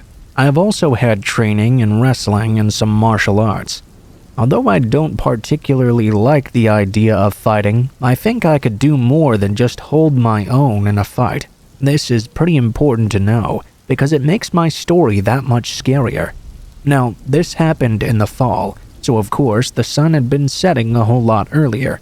I like to get out and jog right before the sun set, because it was nice to watch the fall sunset while I was exercising. So there I was, jogging, when I decided to cut through this park. It was a pretty big area, with a path running through the forest. When you came out of that wooded area, the path went by this big field with a children's playground right in the middle. When I was running past this playground, I stopped to get a brief look at the sunset. When I did, I noticed that there was a lone kid at the playground. They looked pretty young, and I thought it was weird they were out so late by themselves. I was just about to start jogging again, when I noticed something else. There was a strange man standing just outside of the playground. He moved forward a bit and leaned against the swing set for a while. I don't know why I stood there and kept watching, but there was something about this guy that made me feel pretty uneasy. I wasn't sure if he had seen me yet or not, because his back was facing me the whole time. But he certainly hadn't been on the playground when I first showed up, so I doubted he was the parent of this lone child. The man walked up to the kid, and they looked like they were talking. I noticed the kid back off a little from the man, and the kid looked quite scared. I began to get quite concerned. I wasn't sure how I should tackle the situation yet. The kid stood up and began to back away from the man. I thought I should go up to them and see what was wrong. I began lightly jogging up to the playground. In a split second, however, the man grabbed the kid by the arm. The kid was doing his best to struggle and move away, but the man had a good grip on him. The kid began yelling, and I realized this person was either an abusive parent or a child abductor. I had to do something right now. I ran up to the guy and grabbed the arm that was grabbing the kid. I jerked his arm away. The kid got loose and fell to the ground. I twirled the guy around, so he was now facing me. I got a good look at his face. He was certainly a scary-looking man. He was thin and pale and looked like he hadn't been washed in quite some time. It was nasty looking, but the worst part were his eyes, which were totally crazed. The man, who was much smaller than me, turned his attention away from the child and jumped on me. He tried to knock me over. I was surprised because I was much bigger than him, but somehow he succeeded in taking me to the ground. The man was abnormally strong, and the fight was one of the hardest ones I've ever had in my life. He was screaming something about needing blood or something like that. After a struggle, I was able to subdue him by flipping him over onto his stomach and holding his arms behind his back with my left hand and knee. I tossed my cell phone over to the child and told him to call 911 right away. He didn't hesitate to do so. I held the still struggling man down until the police arrived. They took over from there and arrested him soon after. That's not the end of the story, though. I was there when the kid was talking to the cops, and the story he told them was quite scary. He told the police that the man had suddenly approached him, asking to play a game together. The kid was put off right away. He didn't want to play with this stranger, especially a stranger as freaky as this guy was. When the child backed off, the man grabbed him and started growling in his face, telling him that he kept seeing scary things. He told the kid he needed to drain all of his blood in order to make the visions go away. The guy was on some pretty serious drugs and was also mentally ill. I guess he suffered from schizophrenia or something, and the drugs made it worse. I heard he might have been on PCP or something. It was the first time I'd ever been around someone who was so high on drugs. It also explains how that little man was able to put up such a good fight with me. It chilled me to think about the fight after that, because who knows what would have happened if he had managed to win. Most fortunately, though, the kid was all right in the end. I checked up with him later, and he wasn't too mentally scarred about the whole thing, so that's the most important in the end, I guess.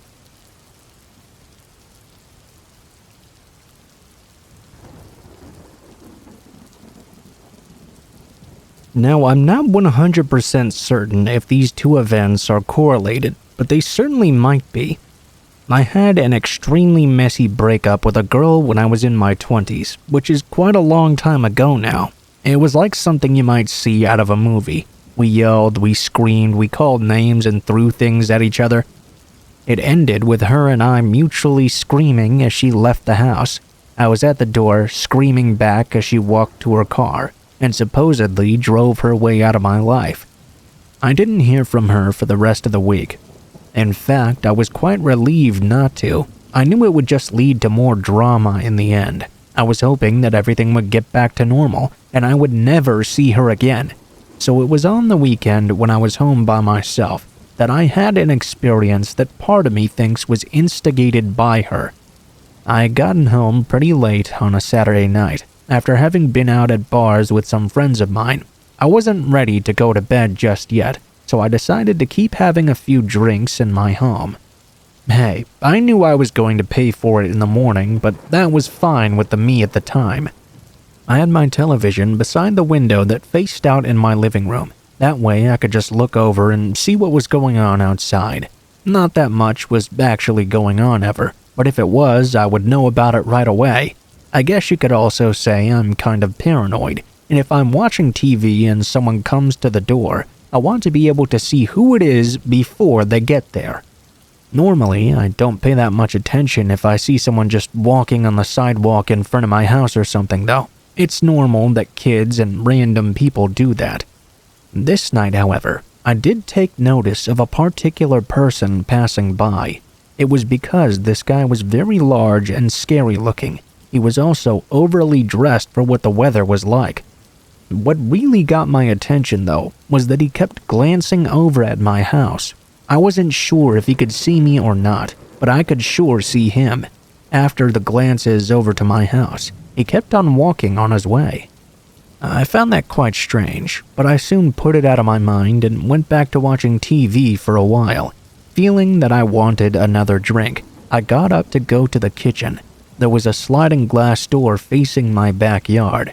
I didn't normally pay much attention to my backyard, but when I turned out the lights this time, I don't know why, but I glanced over into the backyard out of instinct. At first, I couldn't quite make out what I was seeing, but I soon knew that it looked like someone or something was in my backyard. There was a shadowy figure. For a few moments, I thought it might be my eyes playing tricks on me in the dark. I walked up closer to the window to get a better look. When I tried my porch light, it wouldn't turn on because the bulb was out. I was looking and realized that there was indeed someone in my backyard. They were standing far enough back in the dark that I couldn't see them clearly, but it looked like a large man. My mind immediately went back to the man I had seen walking in front of my house earlier. He must have realized I'd seen him because he began moving quickly toward the door. The door fortunately was closed, but it was not locked. I had to move very quickly to flick the lock. Fortunately, I did so before the man grabbed the handle. At this point, I was able to get a good look at the man. He was huge, wearing a black jacket. His jacket opened as he moved, and I saw a large knife hidden inside. That scared the crap out of me. The man started tugging at the handle of the door. Although it was locked, he was mercilessly pulling on it. I was afraid he might easily break the lock and force himself through. I ran to the living room closet and grabbed something in there that I had to protect myself. I kept hearing him pulling on that door handle and eventually heard the lock break and the door open. He got into my house. I stood in the doorway of the closet as the man entered. When I saw him, he'd already pulled his knife out of his sheath. When he saw me, though, he stopped in his tracks when he saw my gun pointing straight at him. "Get the fuck out of my house," I breathed. Suddenly, I was the one with more power, but I was still terrified. I didn't really know if I could shoot someone. I had never been in a situation to shoot anything other than a target. I just hoped the man wouldn't hear the fear in my voice. He took one step forward toward me, as if daring me to shoot at him. At that moment, it seemed like my body just took over, and I pulled the trigger. The man was hit in his left arm. He quickly recoiled and yelled in pain. However, he didn't keep still very long. He got up and ran out the back door of the house. I actually stood there for God knows how long, terrified about what just happened. I knew I needed to get up and call the police, but I was just frozen in place with that gun for a while. Finally, I did call. They looked around and I gave a description of the man. Interestingly enough, the guy was soon picked up when he was found lurking behind a convenience store. I actually had to go to the precinct, and there was a lineup. I was able to identify him quickly. The reason I brought my girlfriend up in the beginning was that she knew this guy. I suspected she had set this up, but that was never proven, and she was never arrested. The attacker did get a jail sentence for aggravated assault, so I guess there's some justice in that.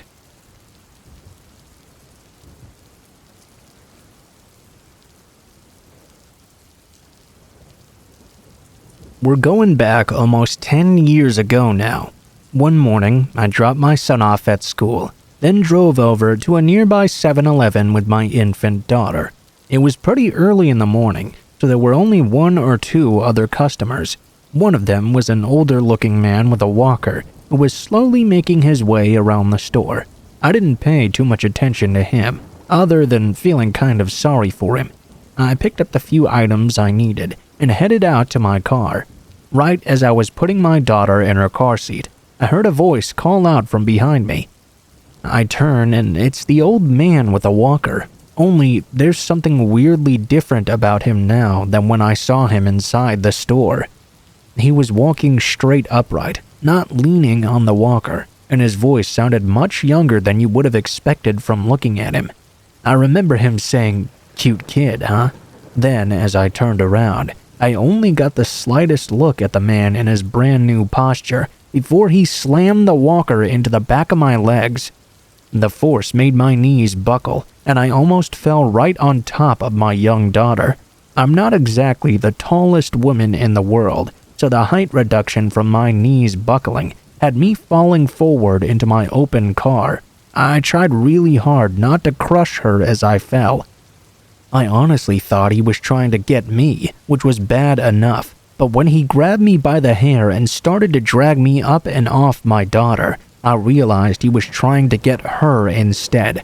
I honestly didn't think I could get any more terrified, but the realization he was actually trying to take my infant daughter away from me was too much to bear.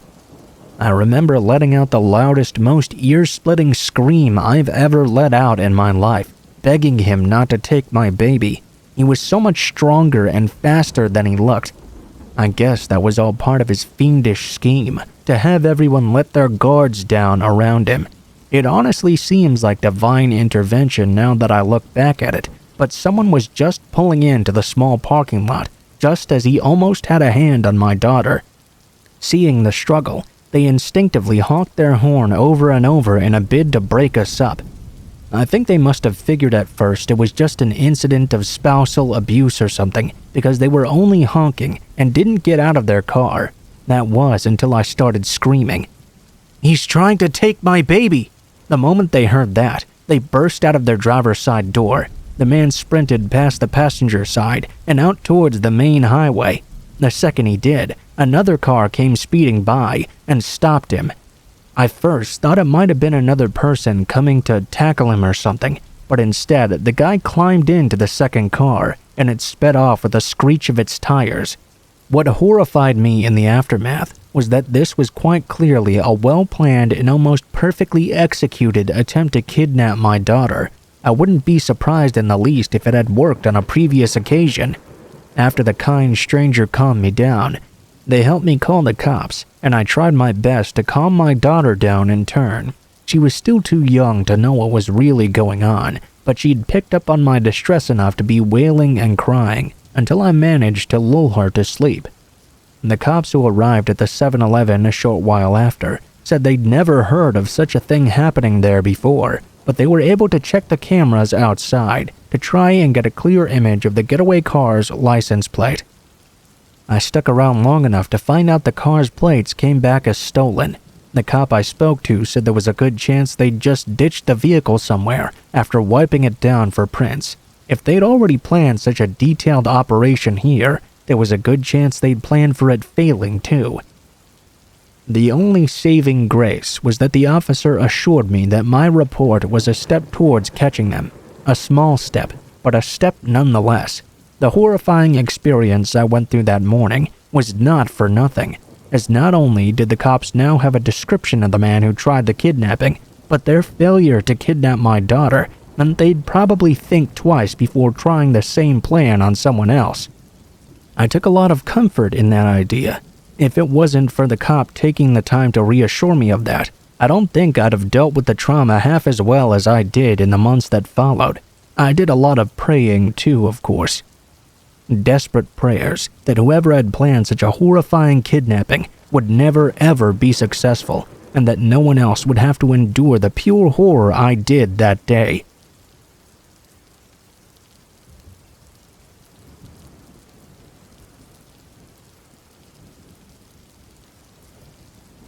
I used to work at a 7-Eleven here in the United States, and the scariest thing that ever happened to me there was also the single most terrifying thing that's ever happened in my entire life. It happened on a particularly quiet night. I was still kind of hungover from going out drinking the night before, and because of that, I wasn't even really paying attention when this one guy entered the store. I heard the door sliding open. I vaguely heard his footsteps as he walked up to the counter, and then, right as I was about to lift my head up and ask the man what he wanted, he slammed something down on the counter in front of me. I remember the very first thing I noticed being the sudden red splatter on my t-shirt, which was plain white. The moment his hand impacted the counter, all these little red specks appeared on my shirt. I already recoiled from the shock of having his hand slammed down in front of me, but when I saw what he'd just slammed down next to the register, I recoiled even further. It was a tongue, like an actual tongue. Even though it was soaked in blood, I could recognize the deep ridge running down the middle of it. It sounds like such a cliché when I think about it now, but now I understand what people mean when they say they were frozen in fear. The whole thing was an assault on my senses. I think it just short-circuited my fight-or-flight mechanism to the point where I couldn't figure out what to do. The look in the guy's eyes as he stared at me was so calm but intense. His eyes were so wide and unblinking, it was like he didn't have eyelids at all. It was only when he spoke that I actually found the will to move. All he said to me was, "Call 911. I bolted into the back office, locked the door behind me, and immediately called the cops. All the while, I watched the guy on the cameras, just standing there at the register. He didn't move at all. He seemed to be looking down, staring at the mess he'd just left on my counter. Given the gruesome nature of my emergency, there was a police patrol car and 2 cops pulling up outside in just a matter of moments. The guy didn't put up any kind of fight when they moved to arrest him. He just held his wrists and allowed them to put the handcuffs on him, then let the cops take him away. Once he was safely out of the store, I walked out of the office, trying not to look at what was still on the counter. Then I told the cops everything that happened. Obviously, it wasn't all that much, but as I was talking to them, I noticed more and more police surrounding a car in the parking lot that still had the door open. I called the store manager for the McDonald's across the street, telling them the cops had to close the store because it was an active crime scene. They rushed down to see me and find out what was going on, even though it was their day off. After telling them what happened, I went home to decompress. From what I heard after, the guy had gotten into an argument with his wife while driving somewhere. At some point, he just kinda snapped, pulled up into a parking lot, stabbed her to death, and then cut her tongue out.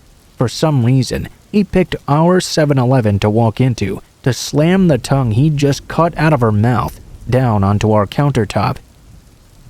As you might imagine, I was allowed to take a little bit of time off of work after that whole thing, as I just couldn't face going back there so soon. Even when I did go back, I was on edge the whole time for my first couple of shifts. I just couldn't seem to shake the image of that bloody tongue lying on the countertop in front of me. The thing I can't seem to shake either is that it wasn't enough for the guy to just stab and kill his own wife. He had to reach into her mouth afterwards and cut out her tongue. How completely insane with fury does someone have to be to do something like that? Like, what could possibly possess someone to do something so horrifying to someone they love? The guy didn't look like a monster either. He didn't look evil or deranged. All that gave away his distressed mental state was that crazy look in his eyes, the one that had frozen me in fear. It just haunts me, seeing seemingly normal people are capable of things like that.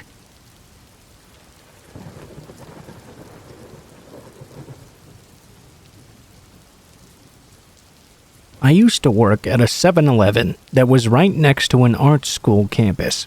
In addition to all the snacks and drinks, we had a little stationery section and kept some stuff behind the counter too. One of the things we kept behind the counter were scissors, the kind that are sealed in a plastic casing. So one day, this customer walks up to the counter with a Gatorade, and asks if he can have a pair of scissors too. Of course, I grabbed a pair for him. I scanned them and told him the price of both of his items. Instead of getting his wallet out though, he immediately started removing the plastic packaging from the scissors. I didn't think it too suspicious at first. I figured he needed them for some kind of minor emergency or something, and that he'd pay for them after cutting whatever it was that needed to be cut. Instead, once they were out of the packaging, he gripped the handle like they were a knife or something and looked me right in the eyes. "I could just kill you with these right now, you know that?" I was so stunned I didn't know what to say. I know he must have enjoyed the fearful look on my face because of the way he started smiling. All I could do was reach for my phone in my pocket and start to dial 911. I had no real way of defending myself, and I was hoping the cops would arrive before he actually killed me. Just as I tapped the numbers out, I looked up to see him walking away from the counter, laughing to himself as he walked out of the store. I stayed on the line with 911 for a while, shaking as I told them what just happened. When the cops showed up a little while later, and they took their time since it wasn't an ongoing situation, an officer reviewed the security camera footage. It turns out the guy had been doing the same thing all over town, picking out girls working retail on their own before shoplifting random items like that. He had the same MMO every single time too. He would always get away with it by telling the girl he could kill them with whatever he was stealing. Be it a knife or scissors or hedge clippers, he never actually hurt someone yet. But the cops were extra focused on getting him in cuffs because it felt like it was only a matter of time before he actually crossed the line and did hurt someone. Even though he took his time to show up, the cop was really helpful and reassuring. He gave me his cell number to call him directly the next time the man walked into the store. It must have been pretty serious because the guy actually had a real detective assigned to his case. Although I didn't hear about it afterwards, I sincerely hope the guy never crossed that line and actually hurt a girl with any of the items he ended up stealing.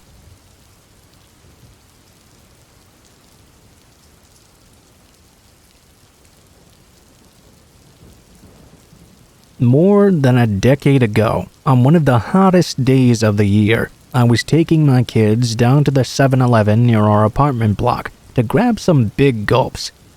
Just as we were walking past a public park right near a tree line, this completely normal, well-dressed looking couple emerged from the trees and started walking right towards us. I actually couldn't believe it when the guy suddenly told him to give him my wallet and anything else in my pockets. I really thought it was like a dumb joke of some kind. They looked so well-dressed they should have been in the office working or something. I actually let out this nervous laughter, then asked if they were serious. The guy answered my question by pulling out what looked like a fishing knife from his jacket pocket. When he opened it and pointed it at me, I shoved my daughter behind me to protect her as best I could. Then, just as I was going to do the same for my son, the woman grabbed his other arm and began pulling him towards her. I honestly felt like my heart was about to explode with fear. There's no other way of describing it. I suddenly just lost all sense of self-preservation as I leapt forward to attack this well-to-do looking woman who just grabbed my boy. The next thing I knew, I felt what I could only describe as a cold punch under the ribs of my left side. I looked down to see the guy had buried his fishing knife in my stomach. What came next felt like a little bit of divine intervention, honestly. 2 joggers had spotted what was going on and came over to intervene. This scared off at least one of the unassuming muggers. As I turned to check on my kids, though, I felt my legs fall out from underneath me and I hit the ground hard. I remember hearing someone screaming and thinking it was my daughter. When I looked, the woman who had grabbed my son was on the ground though, crying and wailing with blood pouring from her mouth. Honestly, I didn't remember hitting her, but she seemed pretty adamant that I did. She was actually trying to make it out like she was the victim of the whole situation. Maybe trying to avoid getting arrested when the cops finally showed up. The police that patrolled that park showed up not long after. The cops actually started asking the woman what happened, like if we were a couple or something. My kids had to tell them that she was the partner of the guy that had stabbed me. This definitely threw the joggers off too, because they must have assumed that was the case as well. The whole time, I just kept begging someone to call the ambulance. I was pretty sure I was bleeding to death. I got taken to the hospital, and to my complete disbelief, I was questioned about the whole thing as though I was a suspect. I had no idea what this was about until a while after. It looked more and more likely I was going to be charged with battery for the woman, since it turned out she was actually from a decently well-off family and gotten into some vicious cycle of addiction with some trust fund junkie she'd met in the city. Her family actually tried to sue me when the charges didn't stick, but it was thrown out and she was sentenced for attempted kidnapping not long after. As for me, I had a tube in my chest for 2 weeks after surgery to remove the knife, but thankfully I made a full recovery. Honestly, when I look back on it, I'm just glad my kids didn't get hurt in any way, and I still run through all the horrific scenarios in my head where we didn't walk away from that situation relatively unscathed.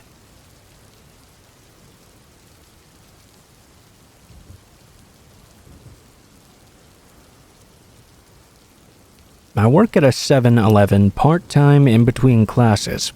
Earlier this year, we got a little rush of customers in the early afternoon one time. I served 2 guys for coffee and smokes, and at the back of the line, there was this tiny kid, no older than maybe 11 or 12, just waiting there patiently with a backpack in his hand. Honestly, I thought they looked kind of cute, like a little gentleman doing some grocery shopping for his mom or something. When he got to the front of the line, I asked him, "What can I help you with, sir?" in a kind of joking, playful way. Without a hint of emotion on his face, he reached into his backpack and suddenly pulled out a gun. "Give me all the money." When he pointed it at me, I wasn't sure if it was real or not. Where the hell would a 12-year-old kid get their hands on a loaded gun like that? It's not like the 7-Eleven I work at is in a high-crime area either. It's actually located in a pretty nice place, and although I've heard 1 or 2 stories from coworkers about some trouble at the store, nothing had ever happened like this. There was one other guy in the store at the time. I looked over at him to see him kind of smiling at the kid, smiling and frowning, like he was amused but disapproved of this kid playing a dumb childish prank. I don't know about guns, but I figured this guy must have. So I tried calling the kid's bluff. "You shouldn't point toys like that, sweetheart. Cops might think it's real or something." The kid then responded by cocking the gun. There was a real metallic sound that sent a shock of fear running through me. I knew no toy guns made that kind of sound. As if to illustrate he wasn't joking around, the kid pointed the gun in the air and fired a shot that went right past my head. After my ears got done ringing and I came to, I heard once again, "Give me all the money," in the same monotone, emotionless way. I didn't hesitate in doing what he asked. I put as much cash as I could onto the countertop, then watched him fill his backpack with it before he walked out of the store. I think the thing that scared me so much about this, though, was that the kid didn't seem to understand the gravity of the situation. He definitely seemed like he had something missing about him, like he didn't understand he could have actually killed someone over whatever dumb thing he wanted to buy with that money, be it video games or candy or whatever it was. At least a grown-up armed robber understands a gun is a means of getting what they want, and it's not a good idea to just fire it whenever, just in case they accidentally shoot someone in the face at the very least. I get the feeling, though, that if I'd even tried to resist or tell the kid no at all, he'd just shoot me in the face because it's what he assumed he should do. It's almost surreal to me now. The closest I'd ever come to death is at the hands of a small child, someone who should have been so innocent and carefree and full of love, but instead felt nothing.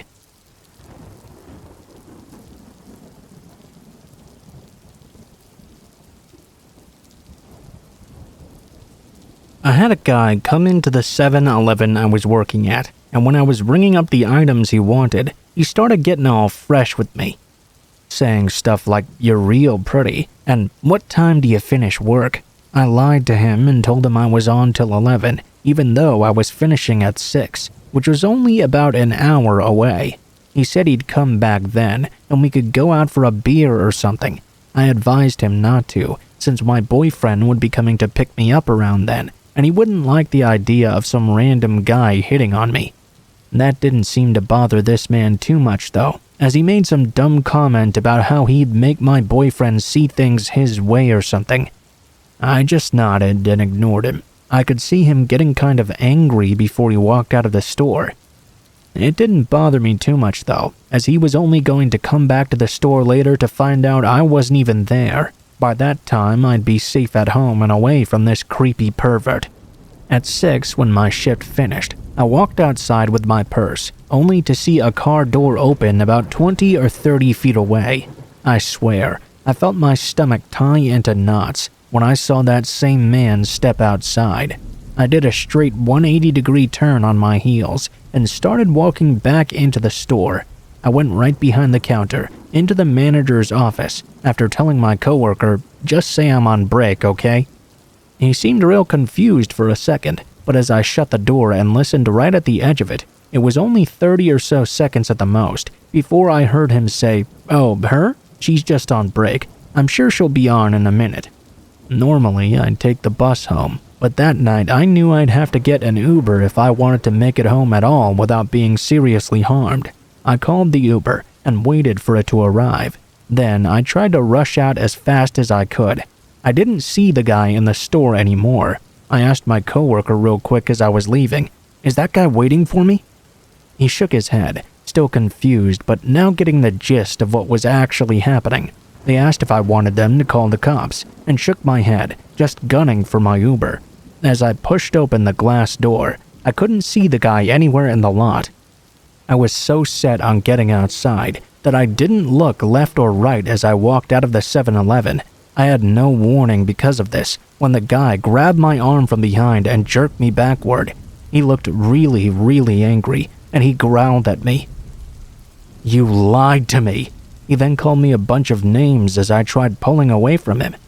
Luckily, my Uber driver saw absolutely everything. He jumped out of his car. "Hey, let her go right now or I'll call the cops." He did let me go. He smiled at the Uber driver as he told me, "This isn't over. I don't like being lied to." I wish that was just bluster, like he was trying to act hard to save a little face, but it was not. For the next 3 months, he made my life a living hell. He kept on waiting outside of the 7-Eleven to the point where I had to blow a ton of my wages on Ubers to and from work. Then there was the time he actually tried to follow me home. I had to tell the Uber driver what was happening so he could drive into the city just to shake the guy's tail. I tipped that guy massively, even though he initially refused to even accept payment for the ride. He insisted on canceling until I burst into tears and begged him to take the money and my tip. I couldn't make this someone else's problem. I couldn't have that on my mind, as well as all this other stuff. I actually developed something of a relationship with that one specific Uber driver. He became like a father figure to me, who always accepted my ride requests whenever he was working, and made sure no one tried to follow me home. He was also the guy that told me I needed to get the cops involved. He thought this guy was really going to hurt me. He knew people with the same mentality, and they only ever gave up when the law got involved. I didn't even know why I was surprised when I found out the guy had a previous conviction for stalking. He seemed to know the legal process like the back of his hand. He knew the process of getting a restraining order through the courts could take weeks at minimum. He'd come visit me at the 7-Eleven just to taunt me sometimes, and only leave once I threatened to call the cops on him. That was just about the only thing that really seemed to get to him too. The fact that he'd been arrested and convicted over something like that before. I wanted to tell him that he was pathetic, that he'd never have a good normal woman all to himself. He'd always be some kind of deranged psycho who got off on terrorizing those who couldn't defend themselves. But I didn't. In fact, I was told by one of the cops I spoke to not to antagonize him under any circumstances. "We don't know how far he'll push this if you make him angry. If it's possible, don't engage with him whatsoever." Like I said, that was my life for a whole 3 months. until the day finally came when my mom got the call from our family's attorney saying a judge had finally approved the restraining order. For those wondering, it took so long because this guy had no history of actual violence, and the whole grabbing incident wasn't classed as an assault for whatever reason. The day it finally came, though, he must have gotten some kind of notification because he just stopped showing up altogether. Seeing him waiting outside whenever I finished was such a regular occurrence that when he finally didn't show up, I actually cried with relief. I told Carl, the Uber driver, that I thought I was finally free. We had a kind of celebration on that final drive back to my house. He still picks me up from time to time too, when I've been out drinking with my friends or for whatever.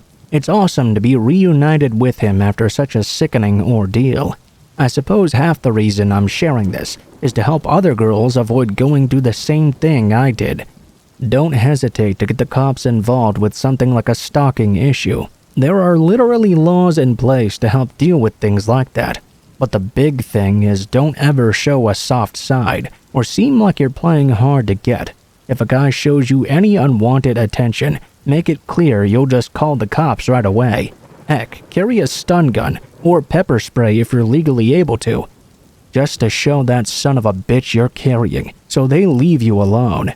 I just don't want anyone else to go through what I went through, because honestly, I lost 4 months of my life to this guy's abuse.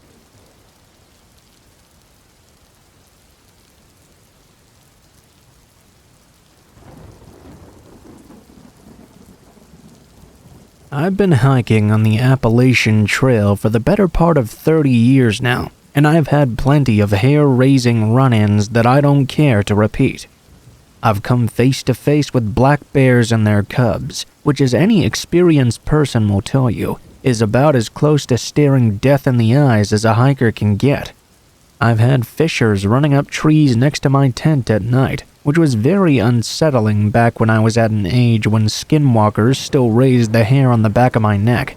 There was also one time I heard such a sickening crack when crossing a log bridge over a stretch of rushing river that I was convinced I was going to drown the next moment.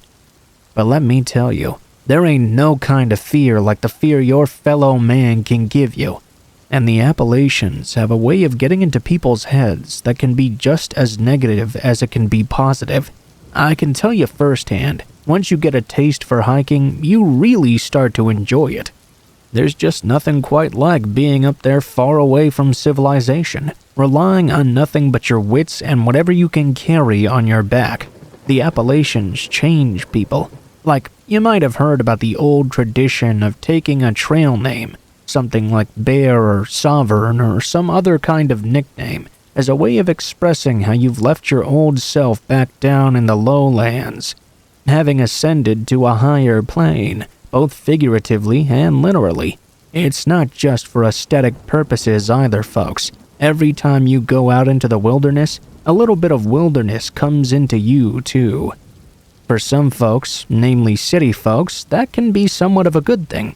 It opens your mind a bit, helps you better appreciate the simple things in life. You know, things you take for granted, like a warm, soft bed, or a good, readily available shower. For other folks, though, the Appalachians get into them in the same way a demon might possess someone's soul. It burns them up inside, burns everything good out of them until all that's left ain't fit to be called human. I've heard stories of people taking their own lives after particularly stressful hikes. They'd walk the whole trail over the course of the summer or fall, then just be unable to go back to their drab, tedious lives in the concrete jungles. I've heard plenty of other stories of folks losing their minds up in the hills too, before running into a group of less experienced hikers and killing them or something.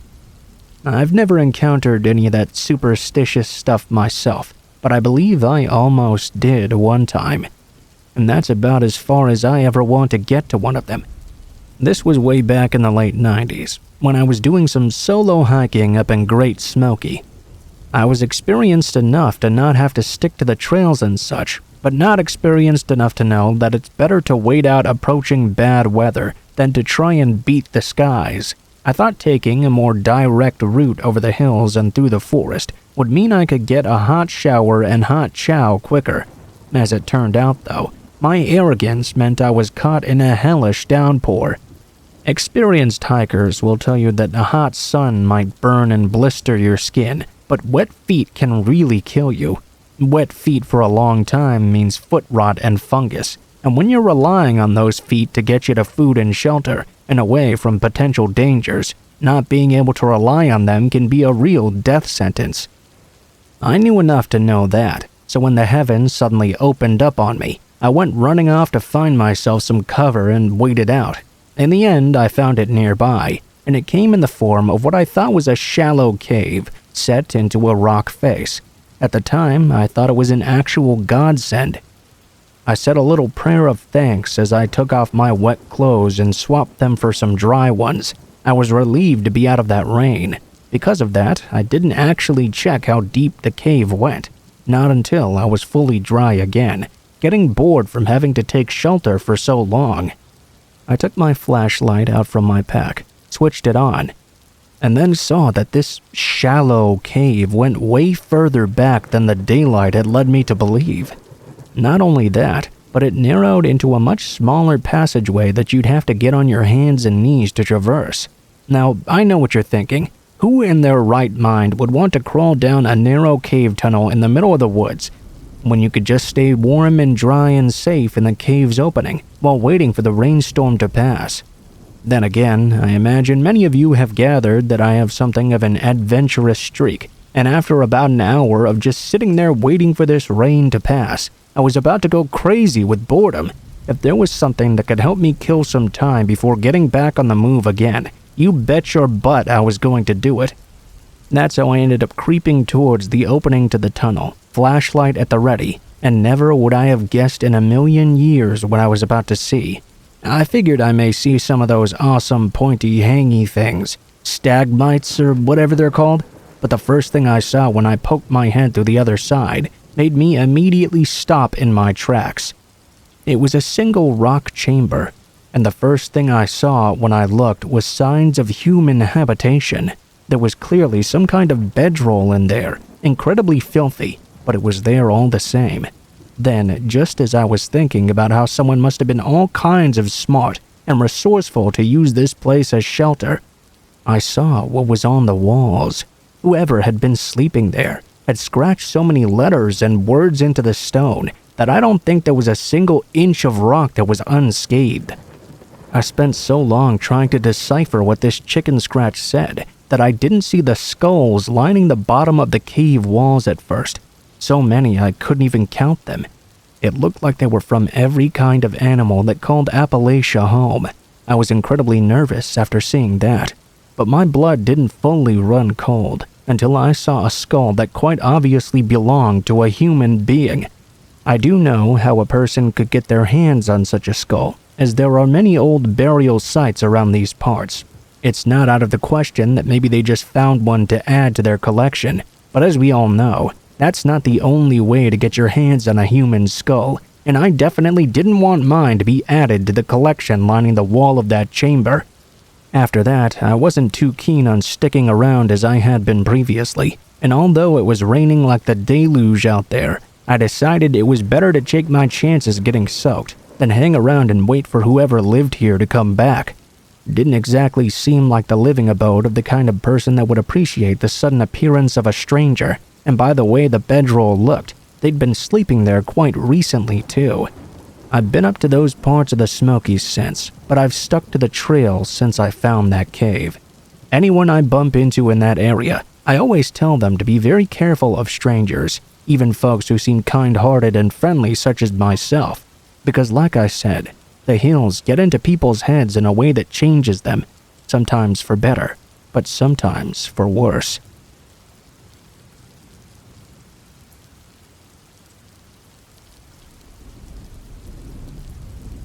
For a few summers back when I was a kid, I used to go to a summer camp in the Shenandoah National Park. This place is long gone by now, which is a real shame because I have a lot of happy memories of spending a week in the woods up there with some of my friends for the first few years. Before heading off to sleep, we do the stereotypical campgrounds thing of telling stories around the fire, playing flashlight tag, etc. This one year, though, the camp counselors had us playing this really weird game every so often. It was called Invisible, and the idea was that you run back to your cabin and either hide under the bunk beds or under your sleeping bag on the top bunk, whichever you were assigned to. Then, the counselors would inspect each cabin, and whichever had the most invisible kids got extra marshmallows or s'mores or whatever the after-dinner treat was that evening. I remember thinking it was a pretty weird game, and it definitely was not as fun as flashlight tag. But whatever it took to get the extra marshmallows, I was down for. We didn't play it so often that any of the kids complained or anything, and it did get kind of fun once we all got the hang of it. I remember the best part being the race back to the cabins, and how I was one of the fastest kids there, so I always made it back first. Obviously, that earned me a lot of praise from the camp counselors. We didn't find out why we were playing such a game until years after, when we were old enough to recognize just how weird that really was. Basically, a prisoner had somehow managed to escape the RSW Regional, which is the county jail over near Front Royale. Sheriff's deputies then figured out that the guy had then made his way up into the park because a bunch of food kept going missing from all these campgrounds. Obviously human theft too, not just bears being bears or something. The really scary thing is that the guy had been picked up initially for attempting to kidnap an elementary school girl after following her home from her bus stop. He'd tried it in broad daylight too, right in front of their chaperone guy. Just didn't seem to care, I guess, who saw him do it. Looking back, we were obviously at risk and stuff, but the people I really feel for were the counselors. Hearing that news must have made them sick with fear, knowing that there was an invisible threat to us just lurking out in the woods. Camp actually did end early that year for a lot of us kids. The parents came to pick them up whenever they were able, so it's not like they just kept us there in spite of the risk or whatever. They just had to think of something to keep us safe. Well, they organized getting us all out of there quickly. My dad said that the way some of the counselors looked, it was obvious they hadn't slept in days. They must have been keeping watch at night in shifts or something rather than having to wake up at normal hours to be extra vigilant where we did all of our regular activities as to not give away that anything was wrong. This particular memory stands out to me because we really didn't know anything bad was happening during this. We were all just blissfully ignorant as to how much danger we were in, and then when camp ended early, we were all just bummed out about it. Our parents wouldn't tell us why it had ended, because no doubt it would have traumatized us. I mean, knowing we were in such danger for a while, and there was nothing we could do about it, other than practice how to run and hide, really makes you question what else was going on during our childhoods that was just a cover for something we were too young to handle at the time.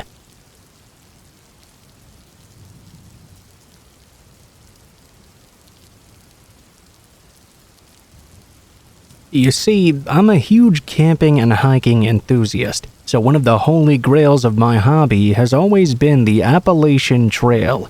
Unfortunately, I've never had the time to dedicate to hike the whole thing, so throughout the years, me and a few friends of mine visited certain sections of the trail for about a week or so at a time.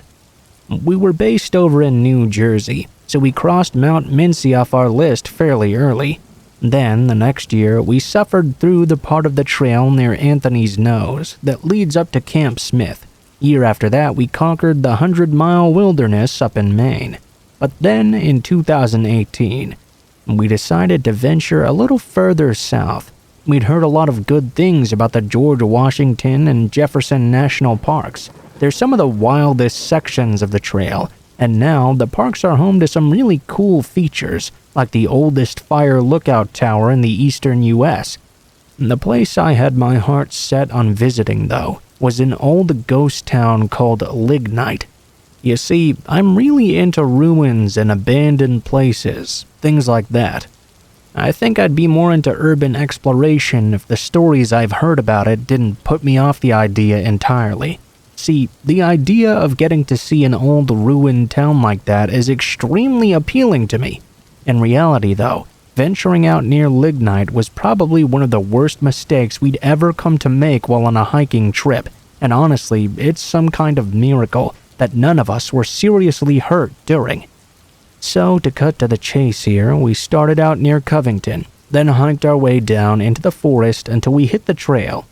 After that, we followed it about 20 miles or so up all these winding trails until we finally found Lignite. The whole hike took us about 9 hours, so as you can imagine, we were pretty exhausted by the time we arrived at this old ghost town. Instead of moving off to find more covered campsite for the night, we decided to just bed down near the ruins themselves so we could go explore them in the morning. There wasn't all that much to see, to be perfectly honest, just some of the old foundations and a few crumbling chimney stacks. It was worth it to take a few pictures before we moved on down the trail, though. The next morning, we got up, and before we packed our stuff away, my buddy Joey and I decided to take a little stroll amongst the ruins. We were just meandering along, so kind of half asleep from the grueling hike the day before. Joey was taking the lead, while I followed along with my phone taking pictures. All of a sudden, though, my eyes darted towards something that Joey seemed to be walking toward while in blissful ignorance. I found myself reaching out to grab the back of his shirt, tugging him back to stop him from walking any further. Right there, hidden amongst the dead yellow grass, was an old rusted bear trap. At first, we were kind of amazed at what we were looking at. The thing looked like it could have been an antique, like it had been laying there for 100 years, just rusting away in the wilderness.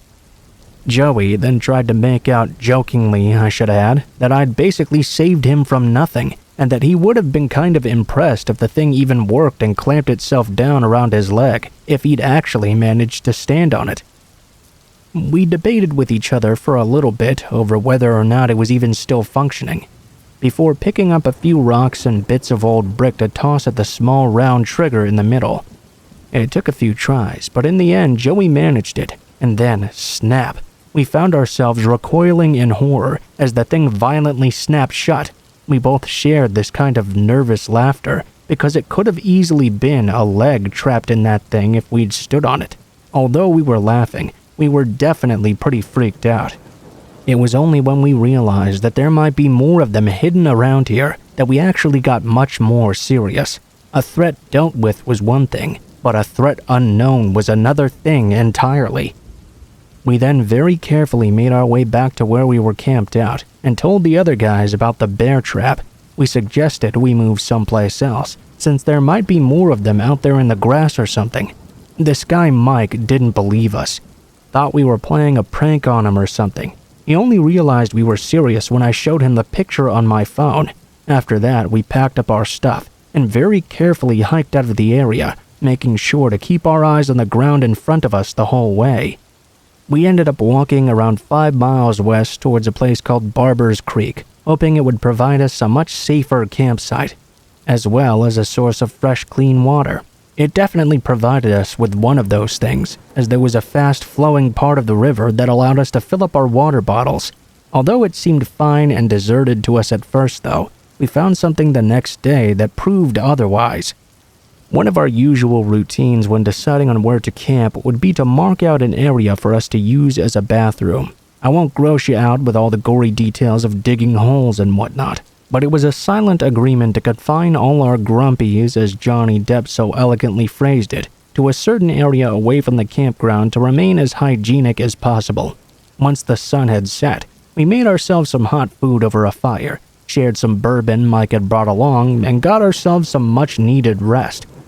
We didn't hear any weird sounds moving in the darkness. We didn't hear any voices or sounds of metal or anything. The whole night was perfectly quiet and still, apart from a few crickets and cicadas. And that's why we found it extra creepy the next morning. When Mike got up and wandered off to the bathroom area, he found something that had him calling out to us through the trees.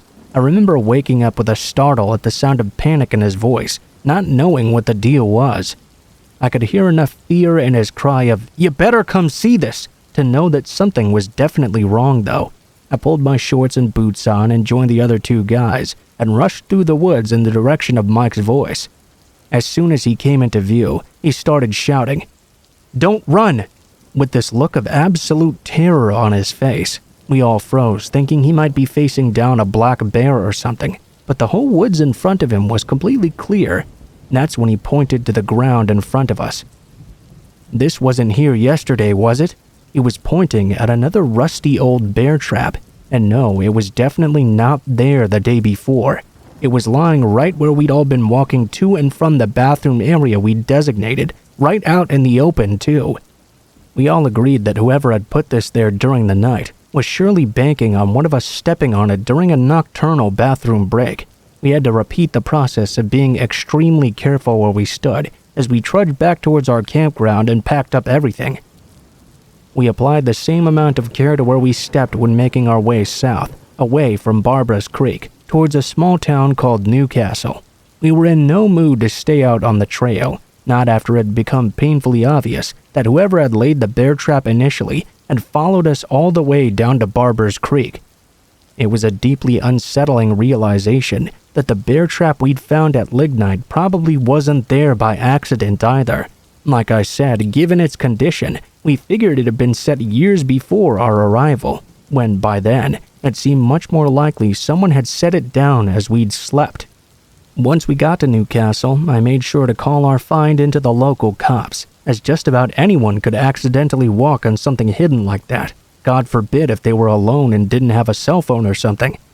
When the question about who might have placed them came up, neither us nor the cops had any clue who might have done something like that.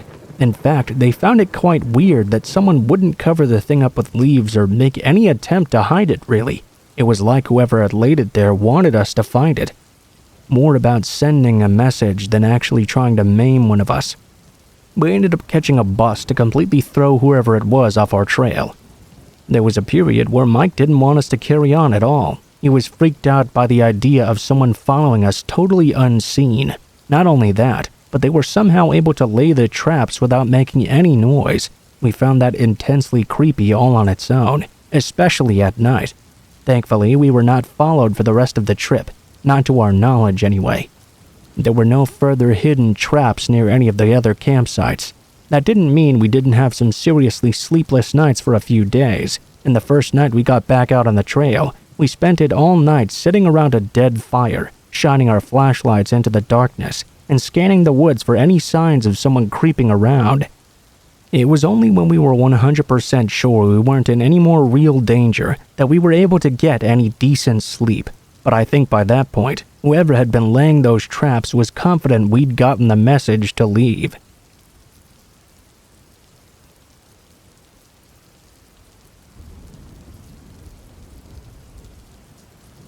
So this happened a while back. I was probably around 10 or 11 years old, meaning my brother Alex was around 8 or 9. We were walking home from the bus, which takes about 7 minutes to do, when I noticed that something was off here. I didn't see anything at first, but I just could feel that something was wrong. My brother and I started walking home, as the only two who got off at our stop were he and I. This blue and silver beat-up truck drove past us. At first, I didn't think anything of it. It didn't stop or slow down or anything like that, just kept going on its way. Alex and I were holding our hands, as my grandmother had always told me to do with him. He's my baby brother, and I want to make sure he stays by my side to be safe. Nothing happened at first, but then the same truck came around again, driving our way this time. There was a cul-de-sac at the end of our road. It was driving much slower this way around, went up the road, and turned out of our sight. Alex and I were nearing the three-way intersection that connected the cul-de-sac road to the other road, right off the main road the man had just drove down. I happened to look down the street and see the truck driving real slow down the street towards us again. I knew at this moment we had to run. I knew there was no other option. If we didn't, my brother and I would not be safe. At the time, I didn't know how I knew. I just somehow did. As soon as we passed a house that blocked us from view, I turned to Alex and spoke to him exactly 4 words. No questions, just run. And we did. In our driveway, which was about 100 feet long, there was this row of bushes and pine trees that divided our home from our next-door neighbor. I grabbed my brother, dragged him in there, and told him to be quiet. I'd explain everything after the danger had passed. I watched as that same truck drove down and around the cul-de-sac again before coming to a stop right in front of our house. I had to hold my brother's mouth shut because he was crying at this point. I was scared that whoever was following us would hear him and find us. I was more worried about him than myself at this point. I was in fight or flight mode. I was the big sister, and I had to protect him. I looked at him and said that truck had been following us, and I told him he needed to be brave. I wouldn't let anyone hurt us, and that seemed to calm him down enough to stop crying. After what felt like hours, the truck door opened, and out stepped a man. He was tall, skinny, and messy, short hair covered by a torn-up baseball cap, ripped jean shorts, and a puke green tank top. He entered our yard and began searching around. Alex and I were still in the bushes. I was trying to find a way to get to our house safely without getting this man's attention. After what felt like another eternity, the man entered his car once again. He started it and drove away slowly. I waited a few minutes to make sure he was out of sight before turning to my brother. "We need to run when I count to 3. We're going to run behind the house to the back door, okay?" He agreed. We waited for a few more moments before I started counting. I didn't have a good feeling about this, but I knew we had to move. As soon as I hit 3, we booked it across our driveway, into our front yard to go around the house. As soon as we left our spot, I heard it. The sound of accelerating. The man had seen us. He was waiting there for us to leave. He chased us up our driveway as we ran around the side. I grabbed Alex's hand and practically dragged him around the house. I made him run ahead to the garage door to see if it was locked while I searched for my house key. The garage door was open.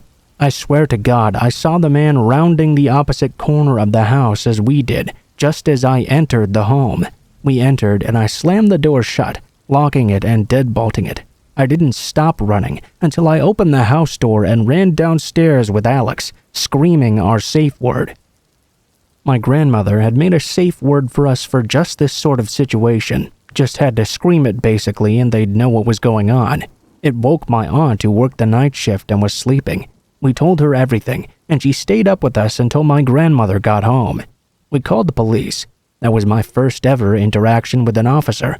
The man was never caught, though. To this day, we can't be sure what he wanted, but I know it certainly wasn't good. I'm glad my grandma drilled stranger danger into my head. I don't know where my brother or I would be right now if she hadn't done that.